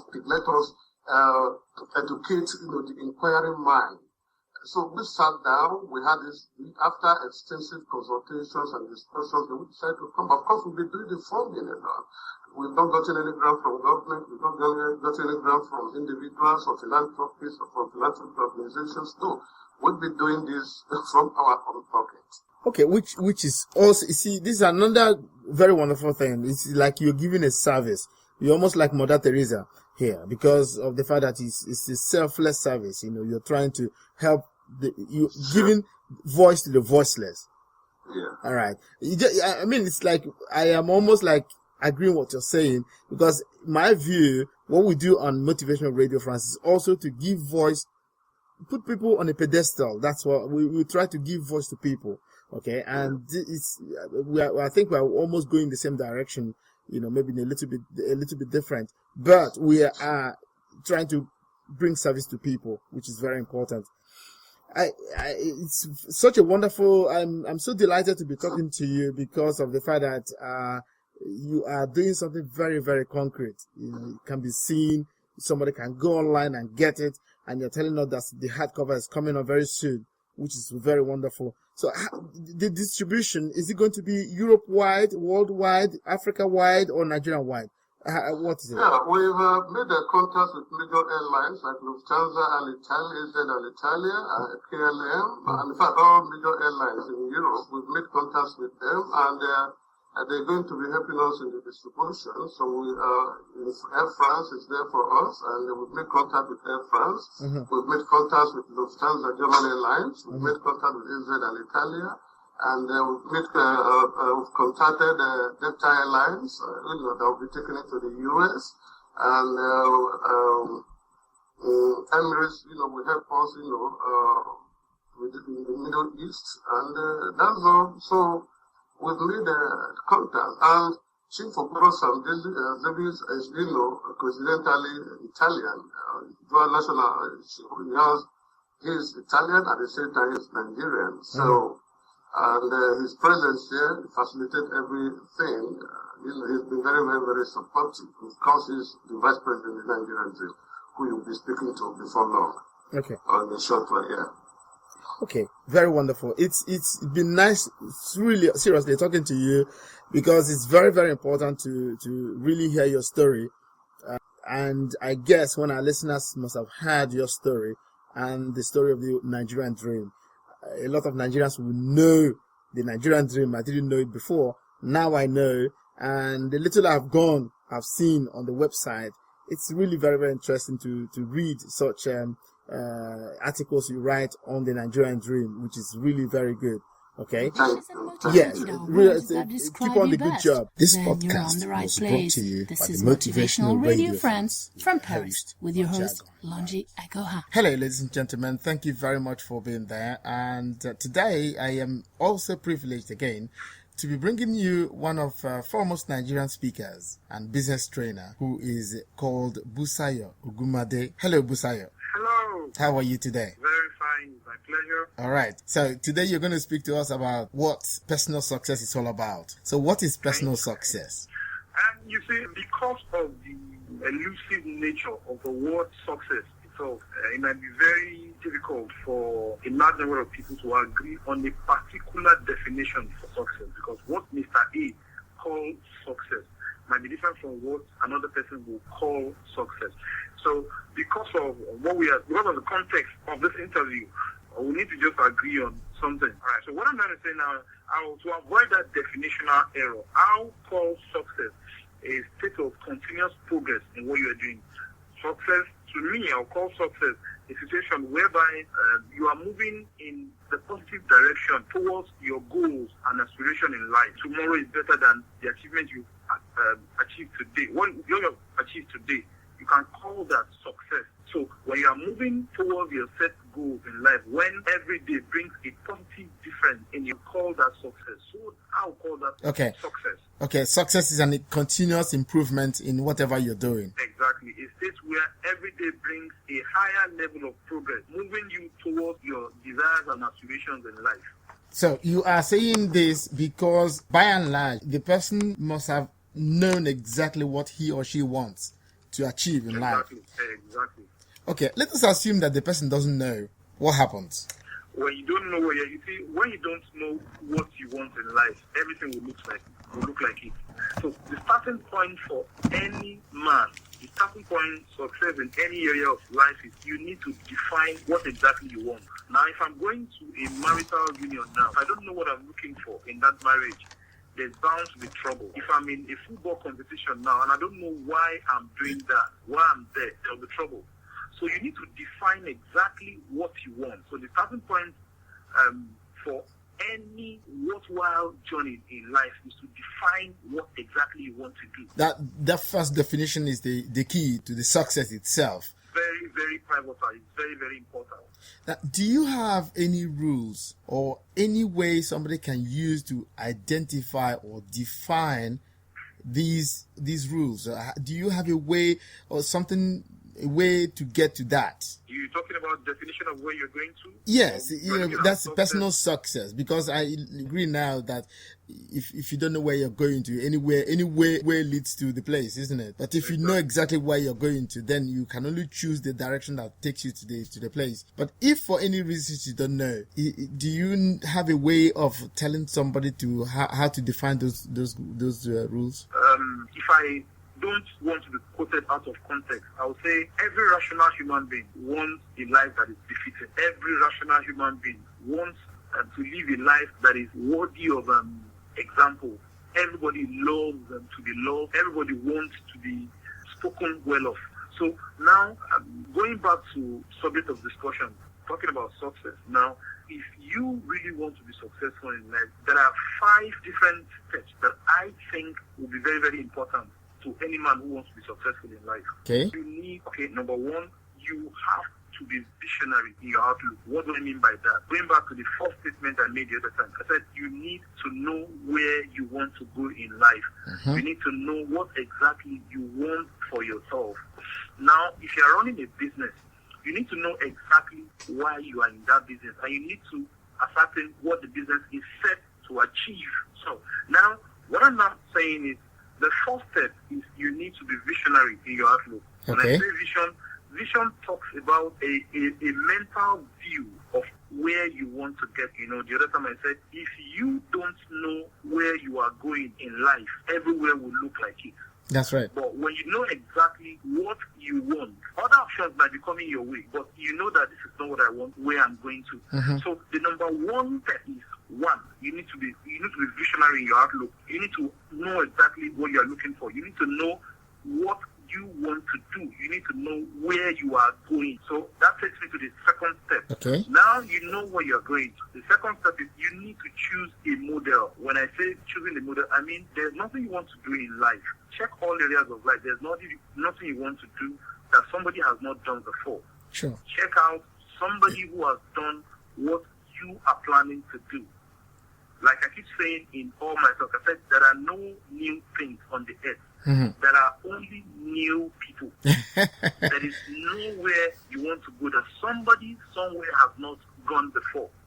There is no level of success that you are planning to achieve that somebody somewhere sometime must not have achieved before.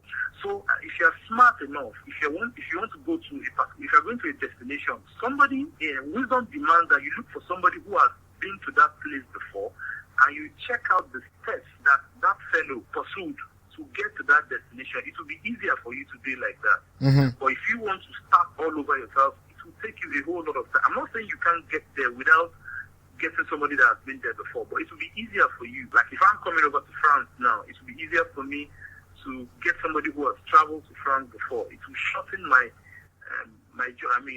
your learning curve. Reduce the level of sure. So when you get a model for the kind of life you want to live, for the level of success you are planning for yourself, it will be easier for you. So the next thing, after getting a model, now when I'm talking about model, you might not really have access to him one-on-one, but there are so many ways. If I want to reach Lonji Agoha now, all I need to do is to go to the net, Google everything about him, bring out everything. By the time I start studying you, by the time I study your biography, it will give me a fair idea of how you got to where you are now. Right. So in a kind of way, you are more like the model I'm trying to pattern my life after. You understand? If you are the model I'm trying to pattern my life after now, all I need to do is just to check how you have done all you have done. So it will make it easier for me. So right. I have a prototype of where I'm going. So that's what I meant by choosing the model. Then the next step after you choose a model is to stay focused and set clear and specific goals. You have a model now, how this person got here. Now, from what you have been able to gather about the person, or what you have been able to gather about what the person did to get to where he is now, you set specific and clear goals. Okay? Step 1, I'm going to do this. Step 2, I'm going to do this. Step 3, I'm going to do this. So it has to be clear. One of the reasons why most people don't get to where they want to get to in life is basically because they have a fair idea of where they are going to, but they don't have a well mapped out plan on how to get there. So now when they get to the middle of the road, they get stuck. It's not because life is that difficult. It's not because one area of life is so difficult. There's no area of life that doesn't have its challenges. But when you have a clear set of, in our regular day-to-day language, we have our to-do list. Okay, today this is what I'm going to do. I'm going to do this. You have your clearly mapped out items. So it will be easier for a man that has his to-do list to run his day than somebody who just have an idea of what he's going to do that day. So the next thing is you need to set clear and specific goals and stay focused on the goal. Then the next thing, that's number 4. I said I was going to talk about 5 proven steps to achieving success. Number 4, you take actions according to your set goals. Right. Now, it is not enough to set the goals. When you set the goal and you are not taking action, it's as good as not setting the goal. Right. Now, somebody that has a gun in his hand and somebody who doesn't have a man that has a gun in his hand, to a large extent, he should be able to protect himself. But if you have a gun in your hand and you're not making use of that gun, you're not different from somebody who doesn't have anything to protect himself. Sure. So when you have set goals and you are not working according to the goals you have set for yourself, you're not different from somebody who doesn't even have anything called goal, who doesn't have any set goals for himself. You're not different from that person. So the clearly set goals, you need to pursue it. That's where action comes in. Then the last thing I'll talk about is commitment and patience. You have the goals. You are visionary. You are visionary in your outlook. You have chosen a model for yourself. You are staying focused and you have set goals. Then you are acting on the goals. After acting on the goals, results might not come immediately. That's where you need to be committed and you have to be patient. When you keep at it, after some time, you start seeing the results. Like people are saying that Rome was not built in a day. Right. It takes a while before you can achieve results. Where most people miss it, especially in this part of the world, is the fact that they have been on a major project for some time. But now, because they are benchmarking themselves against another person, so now it might take Mr. A 10 months to get to a certain level of success. It might not take me that same level of, amount of months. It might take me 10, it might take me 12, it might take me, but once you are committed and you exercise patience, you get there. Sure. Now you have a plan. If the plan is not working, change the plan. Be flexible. You have a goal. Your vision is static, but let your plans be flexible. If one plan is not getting you there at the desired time, be patient. Look for another strategy that will get you there. So you need to be visionary in your outlook. You need to choose a model for yourself. You need to be focused and set clear and specific goals. Then you take action. Then lastly, you stay committed and exercise a lot of patience. That I think will make a whole lot of difference in anyone's life. This Then you're on podcast the right was place. brought to you This by is the Motivational Radio Friends from the Paris host, with your host, Jagon. Lonji Agoha. Hello, ladies and gentlemen. Thank you very much for being there. And today I am also privileged again to be bringing you one of foremost Nigerian speakers and business trainer who is called Busayo Ugumade. Hello, Busayo. Hello. How are you today? Very fine. It's my pleasure. All right. So today you're going to speak to us about what personal success is all about. So what is personal success? And you see, because of the elusive nature of the word success itself, it might be very difficult for a large number of people to agree on a particular definition for success, because what Mr. A calls success might be different from what another person will call success. So because of the context of this interview, we need to just agree on something. All right. So what I'm going to say now, to avoid that definitional error, I'll call success a state of continuous progress in what you are doing. Success, to me, I'll call success a situation whereby you are moving in the positive direction towards your goals and aspiration in life. Tomorrow is better than the achievement you achieved today. What you have achieved today, you can call that success. So when you are moving towards your set goals in life, when every day brings a positive difference in your life, you can call that success. So I'll call that success. Okay, success is a continuous improvement in whatever you're doing. Exactly. A state where every day brings a higher level of progress, moving you towards your desires and aspirations in life. So you are saying this because, by and large, the person must have known exactly what he or she wants to achieve in life. Exactly. Okay, let us assume that the person doesn't know. What happens? When you don't know when you don't know what you want in life, everything will look like it. So the starting point for any man, the starting point success in any area of life is you need to define what exactly you want. Now, if I'm going to a marital union now, if I don't know what I'm looking for in that marriage, there's bound to be trouble. If I'm in a football competition now and I don't know why I'm doing that, why I'm there'll be trouble.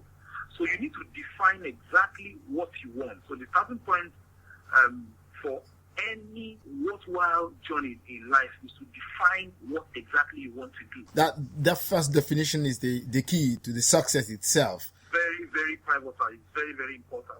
Now, do you have any rules or any way somebody can use to identify or define these rules?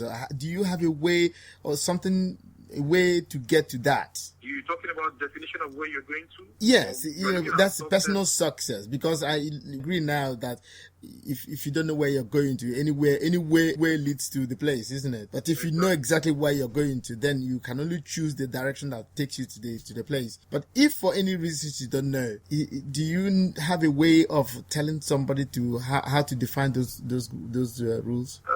If I don't want to be quoted out of context, I would say every rational human being wants a life that is befitting. Every rational human being wants to live a life that is worthy of example. Everybody loves to be loved. Everybody wants to be spoken well of. So now, going back to subject of discussion, talking about success. Now, if you really want to be successful in life, there are 5 different steps that I think will be very, very important to any man who wants to be successful in life. Okay. You need, number 1, you have to be visionary in your outlook. What do I mean by that? Going back to the first statement I made the other time, I said you need to know where you want to go in life. Mm-hmm. You need to know what exactly you want for yourself. Now, if you're running a business, you need to know exactly why you are in that business, and you need to ascertain what the business is set to achieve. So now, what I'm not saying is the first step is you need to be visionary in your outlook. When I say vision talks about a mental view of where you want to get. The other time I said, if you don't know where you are going in life, everywhere will look like it. That's right. But when you know exactly what you want, other options might be coming your way, but you know that this is not what I want, where I'm going to. Mm-hmm. So the number one step is you need to be visionary in your outlook. You need to know exactly what you're looking for. You need to know what you want to do. You need to know where you are going. So that takes me to the second step. Okay. Now you know where you're going. The second step is you need to choose a model. When I say choosing a model, I mean there's nothing you want to do in life. Check all areas of life. There's nothing you want to do that somebody has not done before. Sure. Check out somebody who has done what you are planning to do. Like I keep saying in all my talk, I said there are no new things on the earth. Mm-hmm. There are only new people. There is nowhere you want to go that somebody somewhere has not gone before. There is no level of success that you are planning to achieve that somebody somewhere sometime must not have achieved before. So if you are smart enough, if you want to go to if you are going to a destination, somebody wisdom demands that you look for somebody who has been to that place before, and you check out the steps that fellow pursued to get to that destination. It will be easier for you to do like that. Mm-hmm. But if you want to start all over yourself, it will take you a whole lot of time. I'm not saying you can't get there without getting somebody that has been there before, but it will be easier for you. Like if I'm coming over to France now, it will be easier for me to get somebody who has traveled to France before. It will shorten your learning curve. Reduce the level of energy. Sure. So when you get a model for the kind of life you want to live, for the level of success you are planning for yourself, it will be easier for you. So the next thing, after getting a model, now when I'm talking about model, you might not really have access to him one-on-one, but there are so many ways. If I want to reach Lonji Agoha now, all I need to do is to go to the net, Google everything about him, bring out everything. By the time I start studying you, by the time I study your biography, it will give me a fair idea of how you got to where you are now. Right. So in a kind of way, you are more like the model I'm trying to pattern my life after. You understand? If you are the model I'm trying to pattern my life after now, all I need to do is just to check how you have done all you have done. So it will make it easier for me. So right. I have a prototype of where I'm going. Mm-hmm. So that's what I meant by choosing a model. Then the next step after you choose a model is to stay focused and set clear and specific goals. You have a model now, how this person got here. Now, from what you have been able to gather about the person, or what you have been able to gather about what the person did to get to where he is now, you set specific and clear goals. Okay? Step 1, I'm going to do this. Step 2, I'm going to do this. Step 3, I'm going to do this. So it has to be clear. Mm-hmm. One of the reasons why most people don't get to where they want to get to in life is basically because they have a fair idea of where they are going to, but they don't have a well mapped out plan on how to get there. So now when they get to the middle of the road, they get stuck. It's not because life is that difficult. It's not because one life is so difficult. There's no area of life that doesn't have its challenges. But when you have a clear set of, in our day-to-day language, we have our to-do list. Okay, today this is what I'm going to do. I'm going to do this. You have your clearly mapped out items. So it will be easier for a man that lives to run his day than somebody who just have an idea of what he's going to do that day. So the next thing is you need to set the goals and stay focused on the goal. Then the next thing, that's number 4. I said I was going to talk about 5 proven steps to achieving success. Number 4, you take actions according to your set goal. It is not enough the goals. When you set the goal and you are not taking action, it's as good as not setting the goal. Right. Now, somebody that has a gun in his hand and somebody who doesn't have a man that has a gun in his hand, to a large, he should be able to protect himself. But if you have a gun in your hand and you're not making use of that gun, you're not different from somebody who doesn't have anything to protect himself. Sure. And you are not working according to the goals you have set for yourself. You're not different from somebody who doesn't even have anything called goal, who doesn't have any set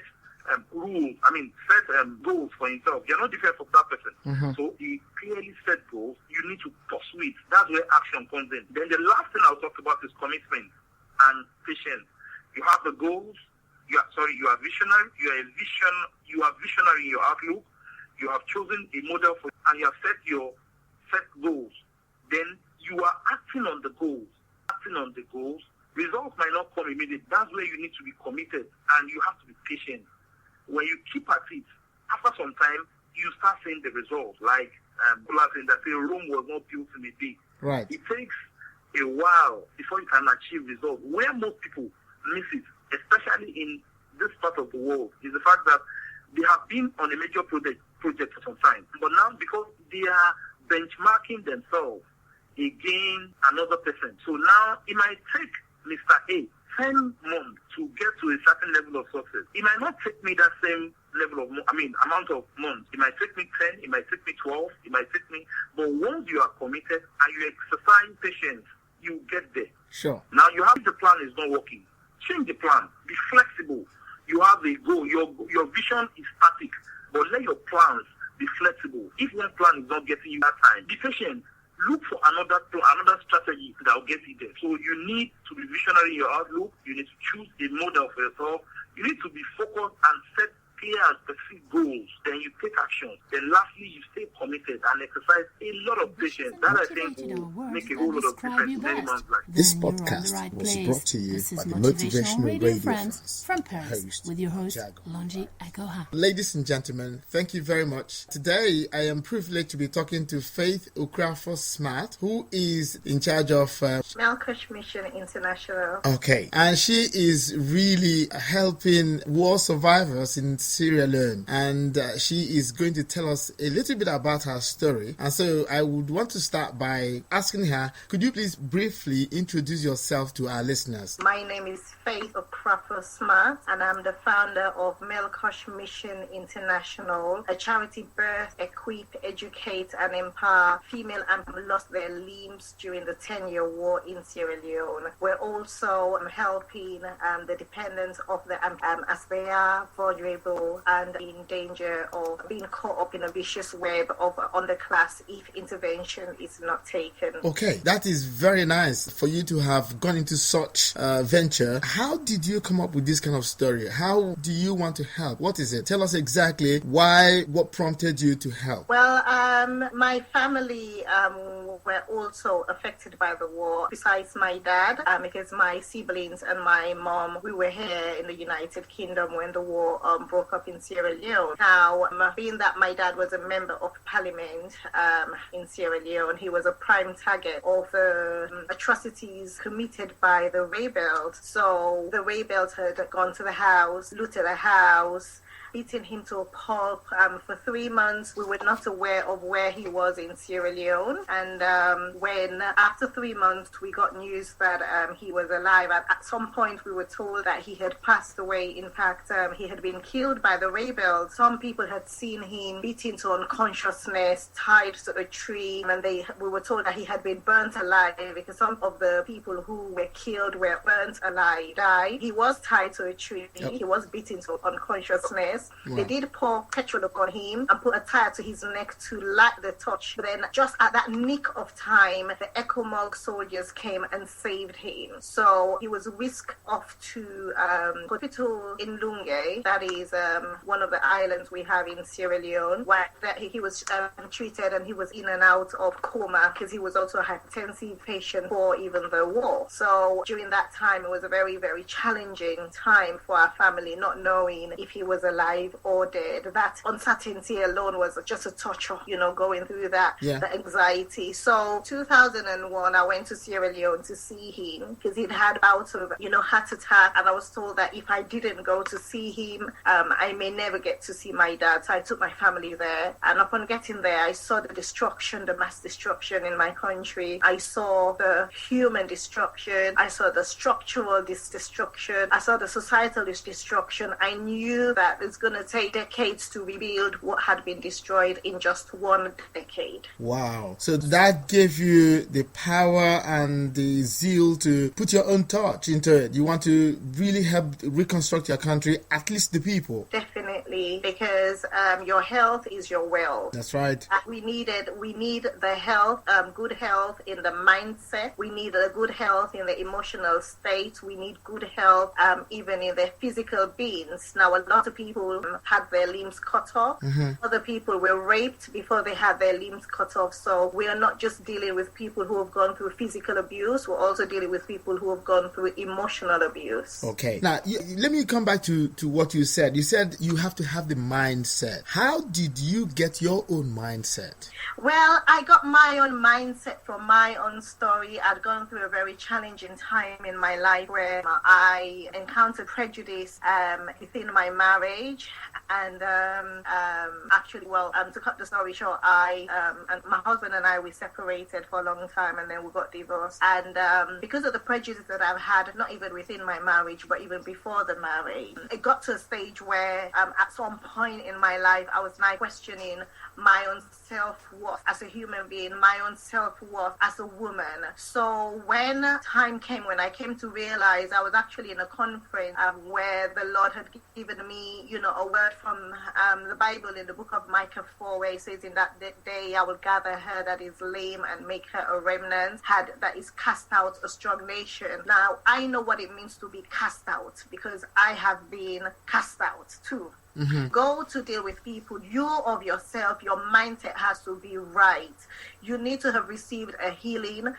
Or I always say, not every counselor will be able to, empathize with their counselees, because sometimes if you have not undergone a certain circumstance or situation, you may not be able to understand 100% what your counselee is actually going through. Sure. So for me to have gone through what I went through, that was able to prepare me to be able to deal with the emotional abuse that these people have gone through, be able to identify where we need to help, being able to also have a stronger mindset, a renewed mindset, a wholesome mindset to be able to go and reach out to those who need help. Okay, so in fact, if I understand you well, it is from your own story that you had the compassion to help other people, right? Definitely. Okay. And that is also the reason why in this coming this week we have Color Purple International Week, which starts from the 1st of December to the 7th of December. And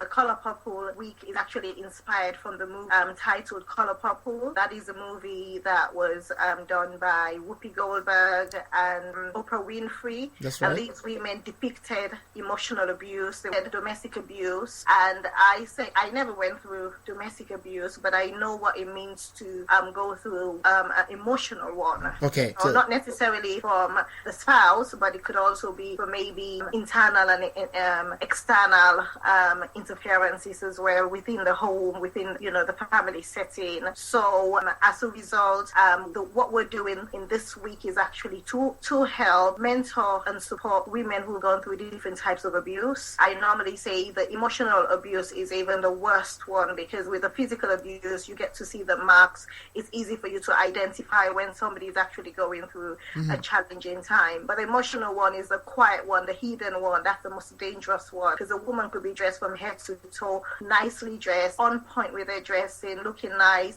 saying it is well, I'm fine, smiling, but inside they're hurting, deep inside they're dying. And these are the women we're looking to address. So in fact, you identify with these people? Definitely, 100%. Okay, that's wonderful. Can you say today that the difficulties you had in the past, you have overcome them? Could you say that? Definitely, 100%. I can say that I have overcome that, and God has changed my circumstance from being a victim to a victor. Okay. And I'm now using my light to light the darkness around people, to use my candle to light other people's candle. Okay. Could you please tell us, Faith, could you tell us in practical terms, which were the steps?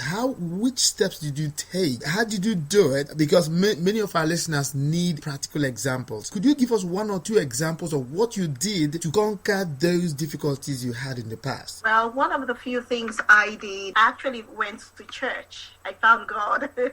Very good. That's good. Yeah, sure. But that was one of the first steps that and I have never turned back, and that has helped so much, because in finding my maker, there's a part where it says for you to recover, you must discover. So I had to go through a time of discovering myself, a time of discovering my purpose on earth. And it is in those seasons of discovering and learning and relearning about myself and my self-worth and my purpose and my destiny that was what helped me to be able to recover the things that I'd lost, not necessarily everything, but the recovering of my self-worth, the recovering of my confidence, the recovering of my mindset. A lot of people would agree with me to say that divorce and separation can cause great mayhem in people's personal life. You have a lot who would go through, who might even commit suicide, or maybe would go to a mental home, or maybe you would find them becoming addict, either alcohol or substance. My addiction became God. That is a practical thing for me. It worked for me.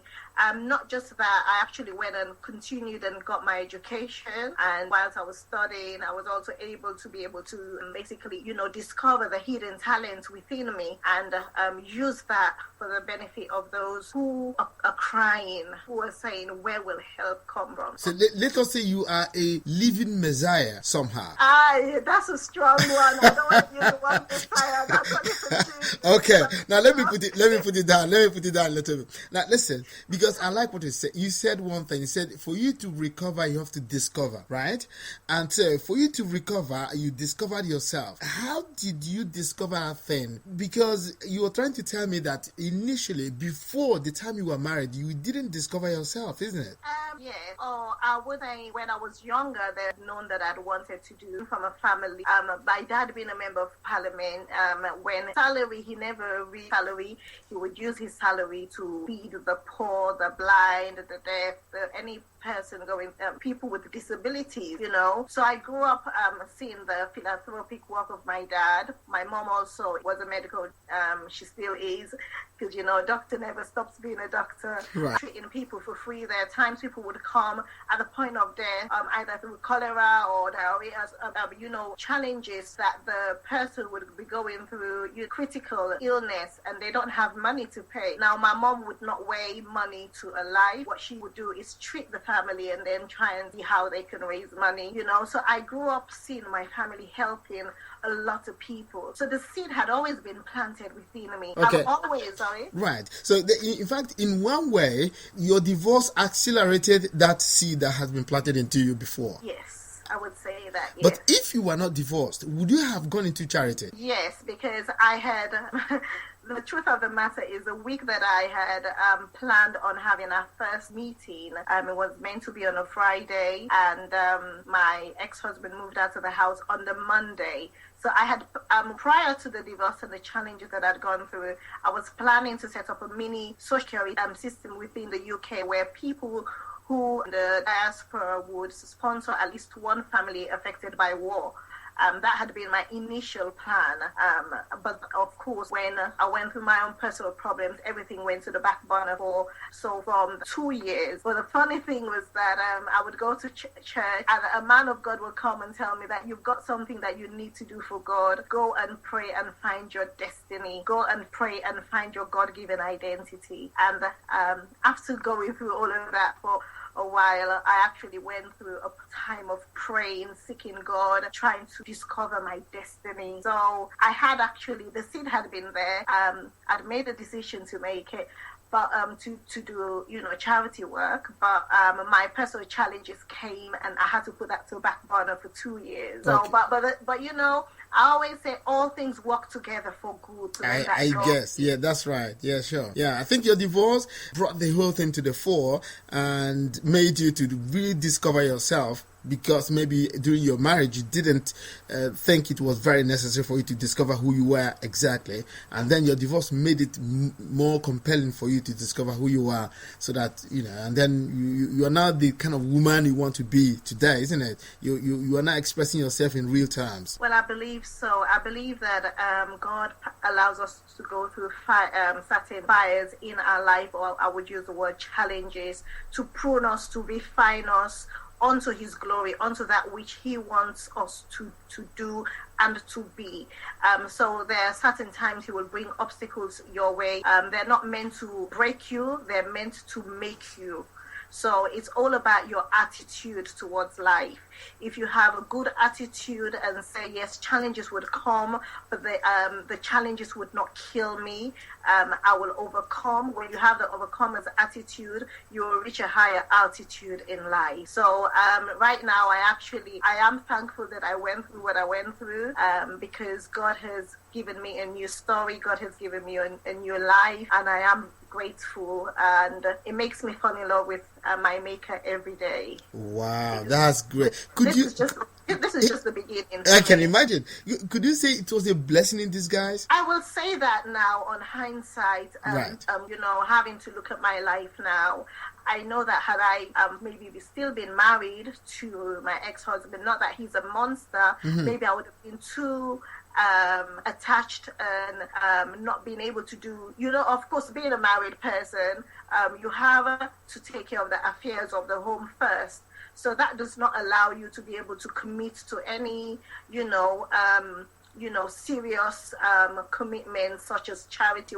In a case where I had to start on my own, I became the international beggar, I became the founder, I became the marketeer, I became the promoter, I became the project manager, I became the event planner, all in one. Sometimes it is challenging. If whilst I was going through that, there had been a spouse that I know I had to come home. Even Paul says that if you can serve God 100%, stay single to serve God, it's even good because you don't have the affairs of, family life.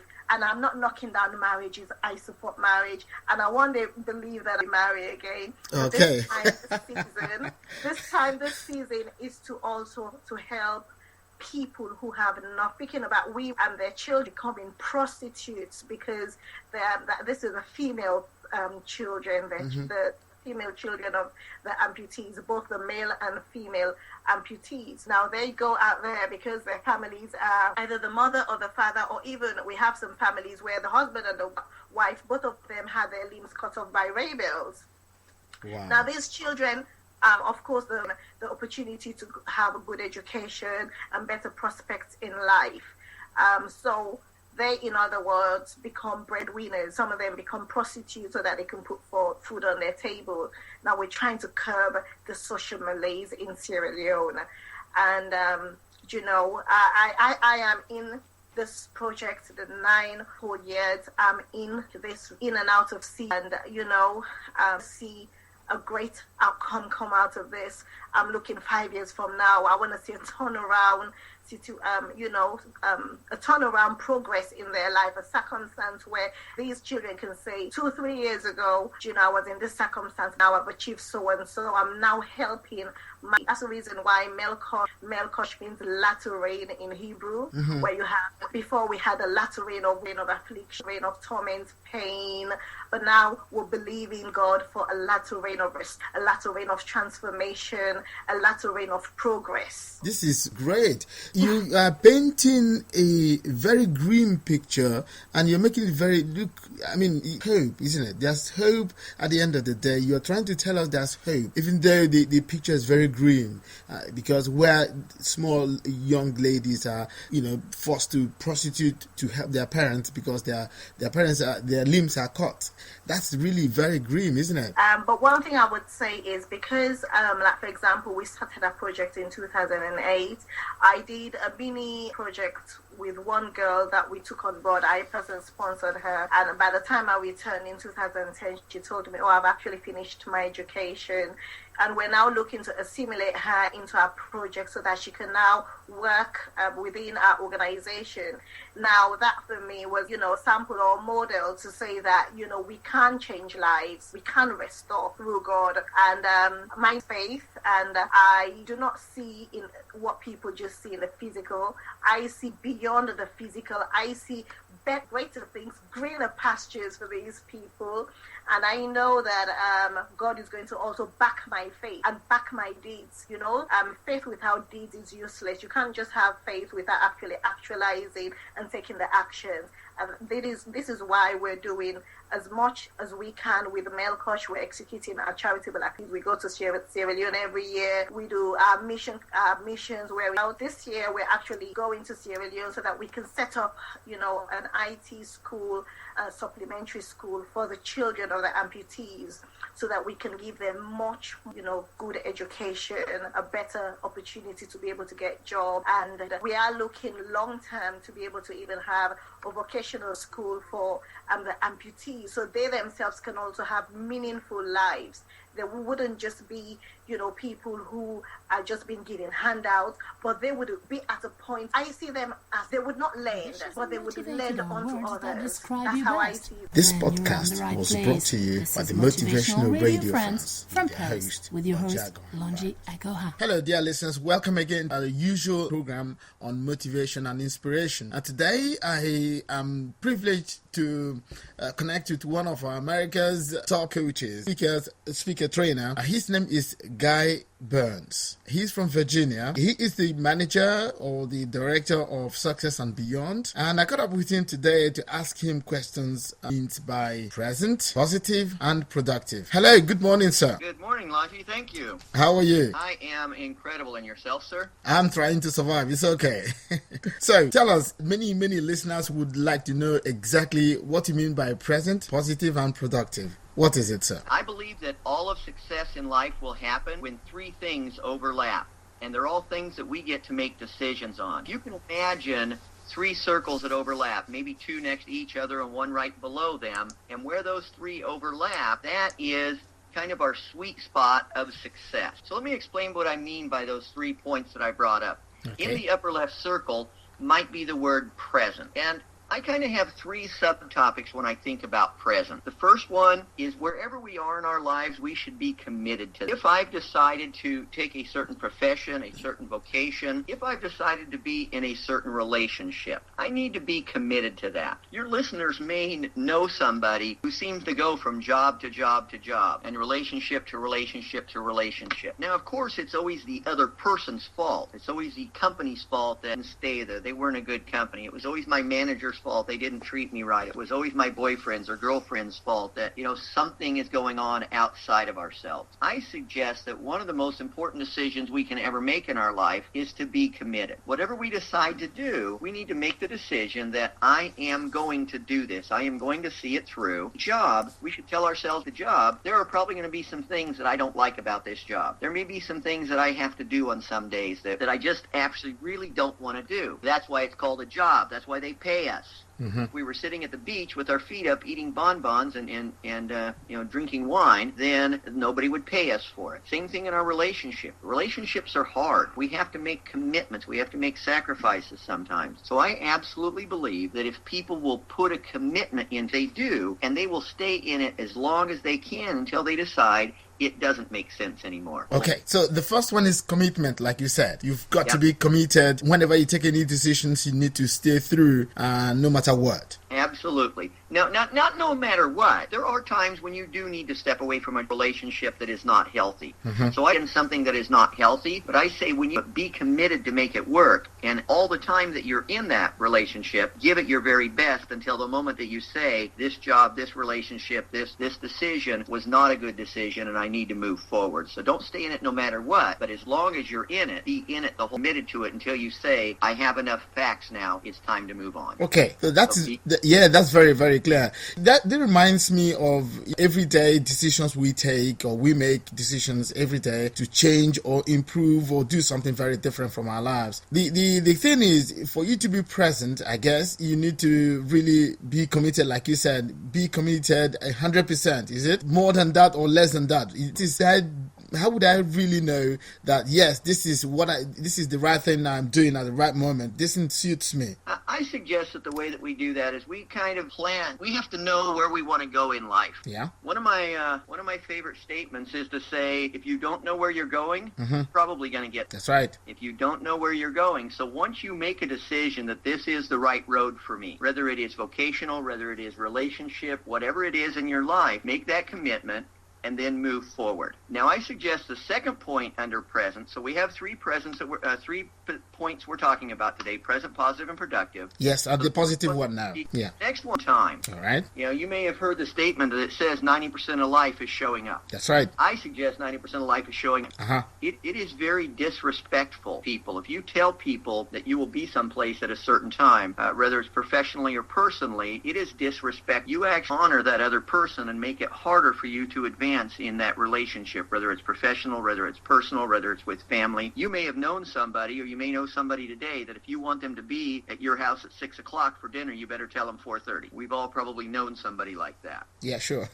Reality is that one of the things about being present is being on time. It makes us feel better about us. It makes other people feel us. And if you know anybody who gets of being late, it absolutely will cause in every area of their lives. Mm-hmm. Their employers will never promote them. Businesses won't want to do business with them if they're self-employed. And people around them won't be able to count on them. And it really... Okay, so time is very essential in self-development and everything we do. Time, because I have a feeling that all of us have 24 hours.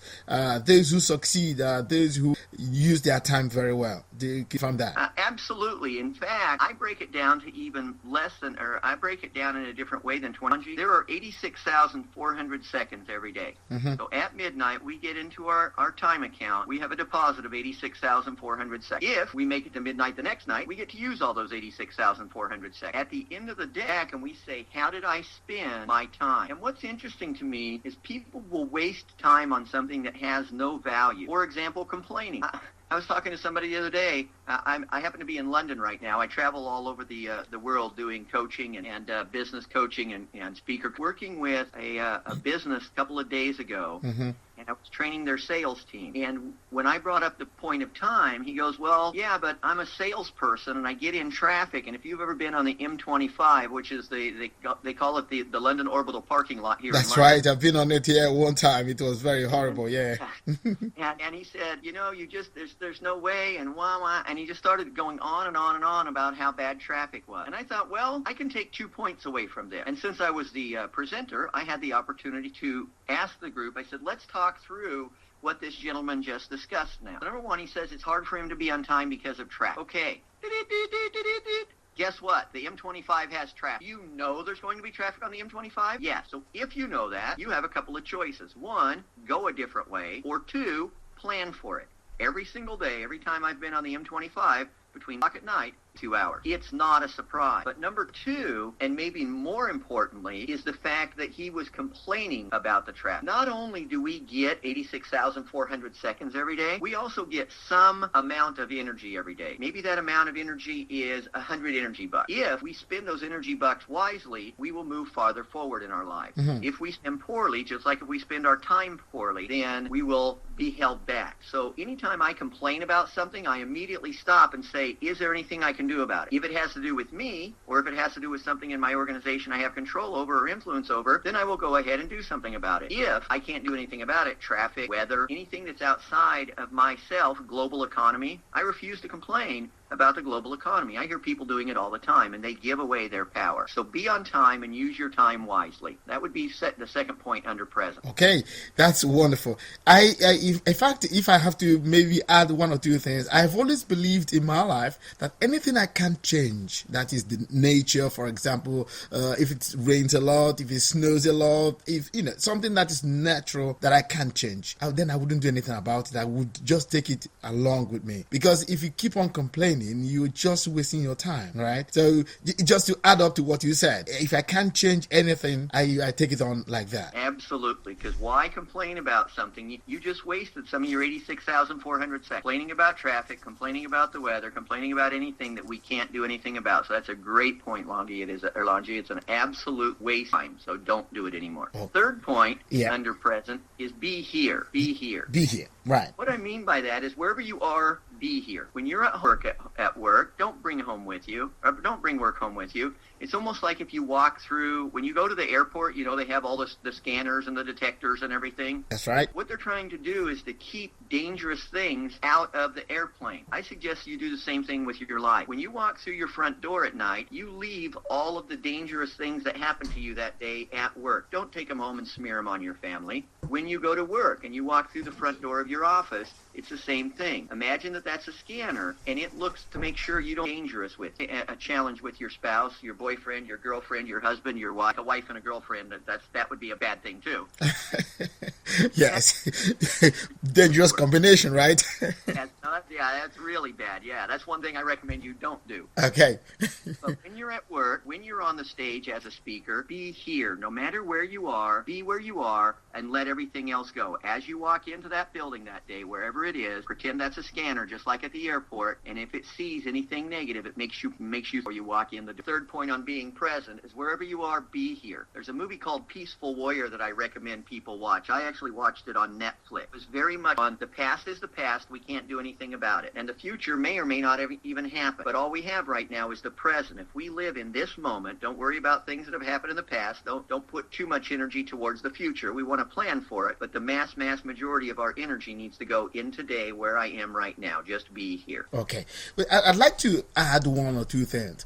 How can I, or our listeners, how could they, for any reasons, if something that is happening presently now at the moment and they don't like it, for example, maybe unemployment or having a hard time, what would you recommend they do, or anybody does to change that situation, or at least to modify it? Is it possible to change the present, to that? Absolutely. That brings us to our second point, Longy. Okay. Positive. Be positive in every situation. So under positive, just like under present, we'll have 3 points, and the first one is to be happy. Okay. You remember the Bobby McFerrin song? I don't know if it played much over here in France, but it was "Don't worry, be happy." Exactly. Don't be happy. That's right. And it really is a decision in life. Oh, no, wait a minute, guy. You can't decide to be happy every day. Yes, you can. When you wake up in the morning, you can decide every day a good day. Now, the reality is that 99.9% of your listeners have a much better life than almost all of the rest of the planet. Mm-hmm. We could live in a country right now, war or strife or terrible things going on. We could be where there is no food and water, where, it's in some of the countries down in Africa where 50% of the children are born with AIDS and don't live 10 years old.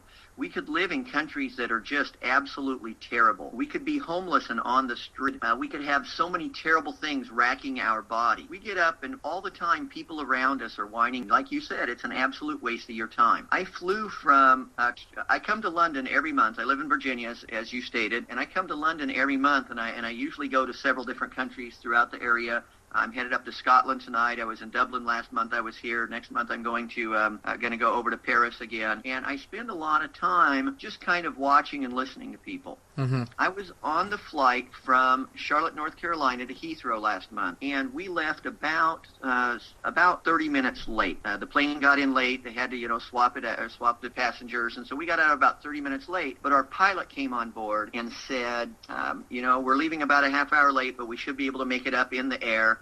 Shouldn't have too much problem, so we'll get in pretty close to the time we were supposed to get in. Well, because of some weather, we had to change altitudes, and we ended up hitting a headwind and about 20 minutes late. And the lady behind me just starts complaining and why I don't believe we got in late. He said he was going to make him tell my brother, and he's coming and pick me up. And she's just going on and on and on, expending all this vitriol and energy and just pouring herself into negativity. Too bad. And I thought, wait a minute. It used to take like 4 months to go across the ocean, and you had to swab the decks, and you got scurvy, and it was terrible, and there were rats, and if there was storms and you were fat, they threw you overboard, and it was awful. And now we do it in 7 hours, and they bring us free wine, and we get to eat, and we can watch a movie, and we can take a nap, and 7.5 hours later, we're 3,000 miles away. So I suggest that whatever situation somebody is in, always look at the positive side of it. Mm-hmm. There are so many things that we have in our life that we have positive people around us, that we have family, that we have friends, that we have a home, that we have food, that we have some resources available to us. Even when somebody is unemployed, they still are probably better off than about 80-90% of the world. So just the point number 2 under being happy is being great, and that flows right into it. Okay. There's a new movie coming out. It's premiering this week, actually, called The Gratitude Experiment. It's not going to be out in theaters a lot right now. They're doing some rollout premieres, and it will be available online in the near future to purchase, called The Gratitude Experiment. You'll be able to Google that. Quite purchased yet. But the movie producer followed several people for a period of time studying happiness. And one of the biggest things about being happy was to be grateful for what we have. So one of my suggestions is keep a little book by your bed every night and write down what you were grateful for that day. If you ate, you did something that a lot of people in the world didn't do. If you had shoes, if you had a roof over your head, think about some of the things that we can be grateful for. If we have people in our lives that we can count on. There are so many things to be grateful that if we'll be grateful, then it will help us be more positive and be happier. This podcast was brought to you by the Motivational Radio France from the Paris with your host, Longi Agoha. People have a tendency to neglect the small things, like waking up in the morning, not being sick, for example, having a junior family and all that. We have a tendency to neglect all that because it becomes a norm, So how would anybody become conscious of this? Saying that I have a family and that is very important. Yes, because the question is being happy, being grateful, like you said, is very, very, very important. But we have a tendency to classify them as normal. It's no longer a big deal, kind of. If for example, you don't have a job, if for example, somebody does not have a job, and then he has a family that loves him, he has his parents and all that, he tends to not having a job as a big problem and forget the rest and, the small ones. Yes. How would I know?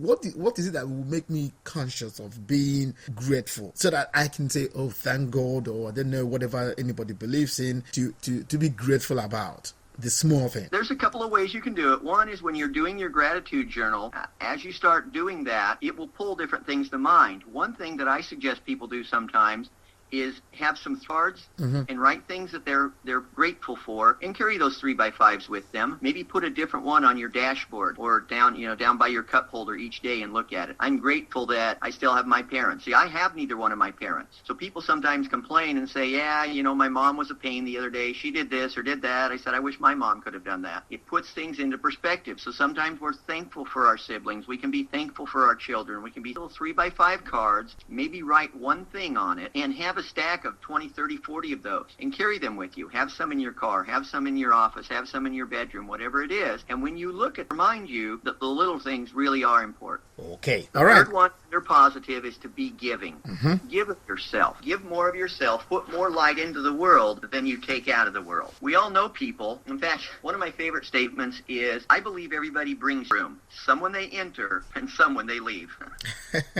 Be the type of person that when you walk into a room, people are happy that you're there, that you carry a positive energy. I can, Longi, if you turned in a report to me and it wasn't exactly correct, I could come up and say, well, you gave me this report and it's all messed up, and I could be really negative, or I could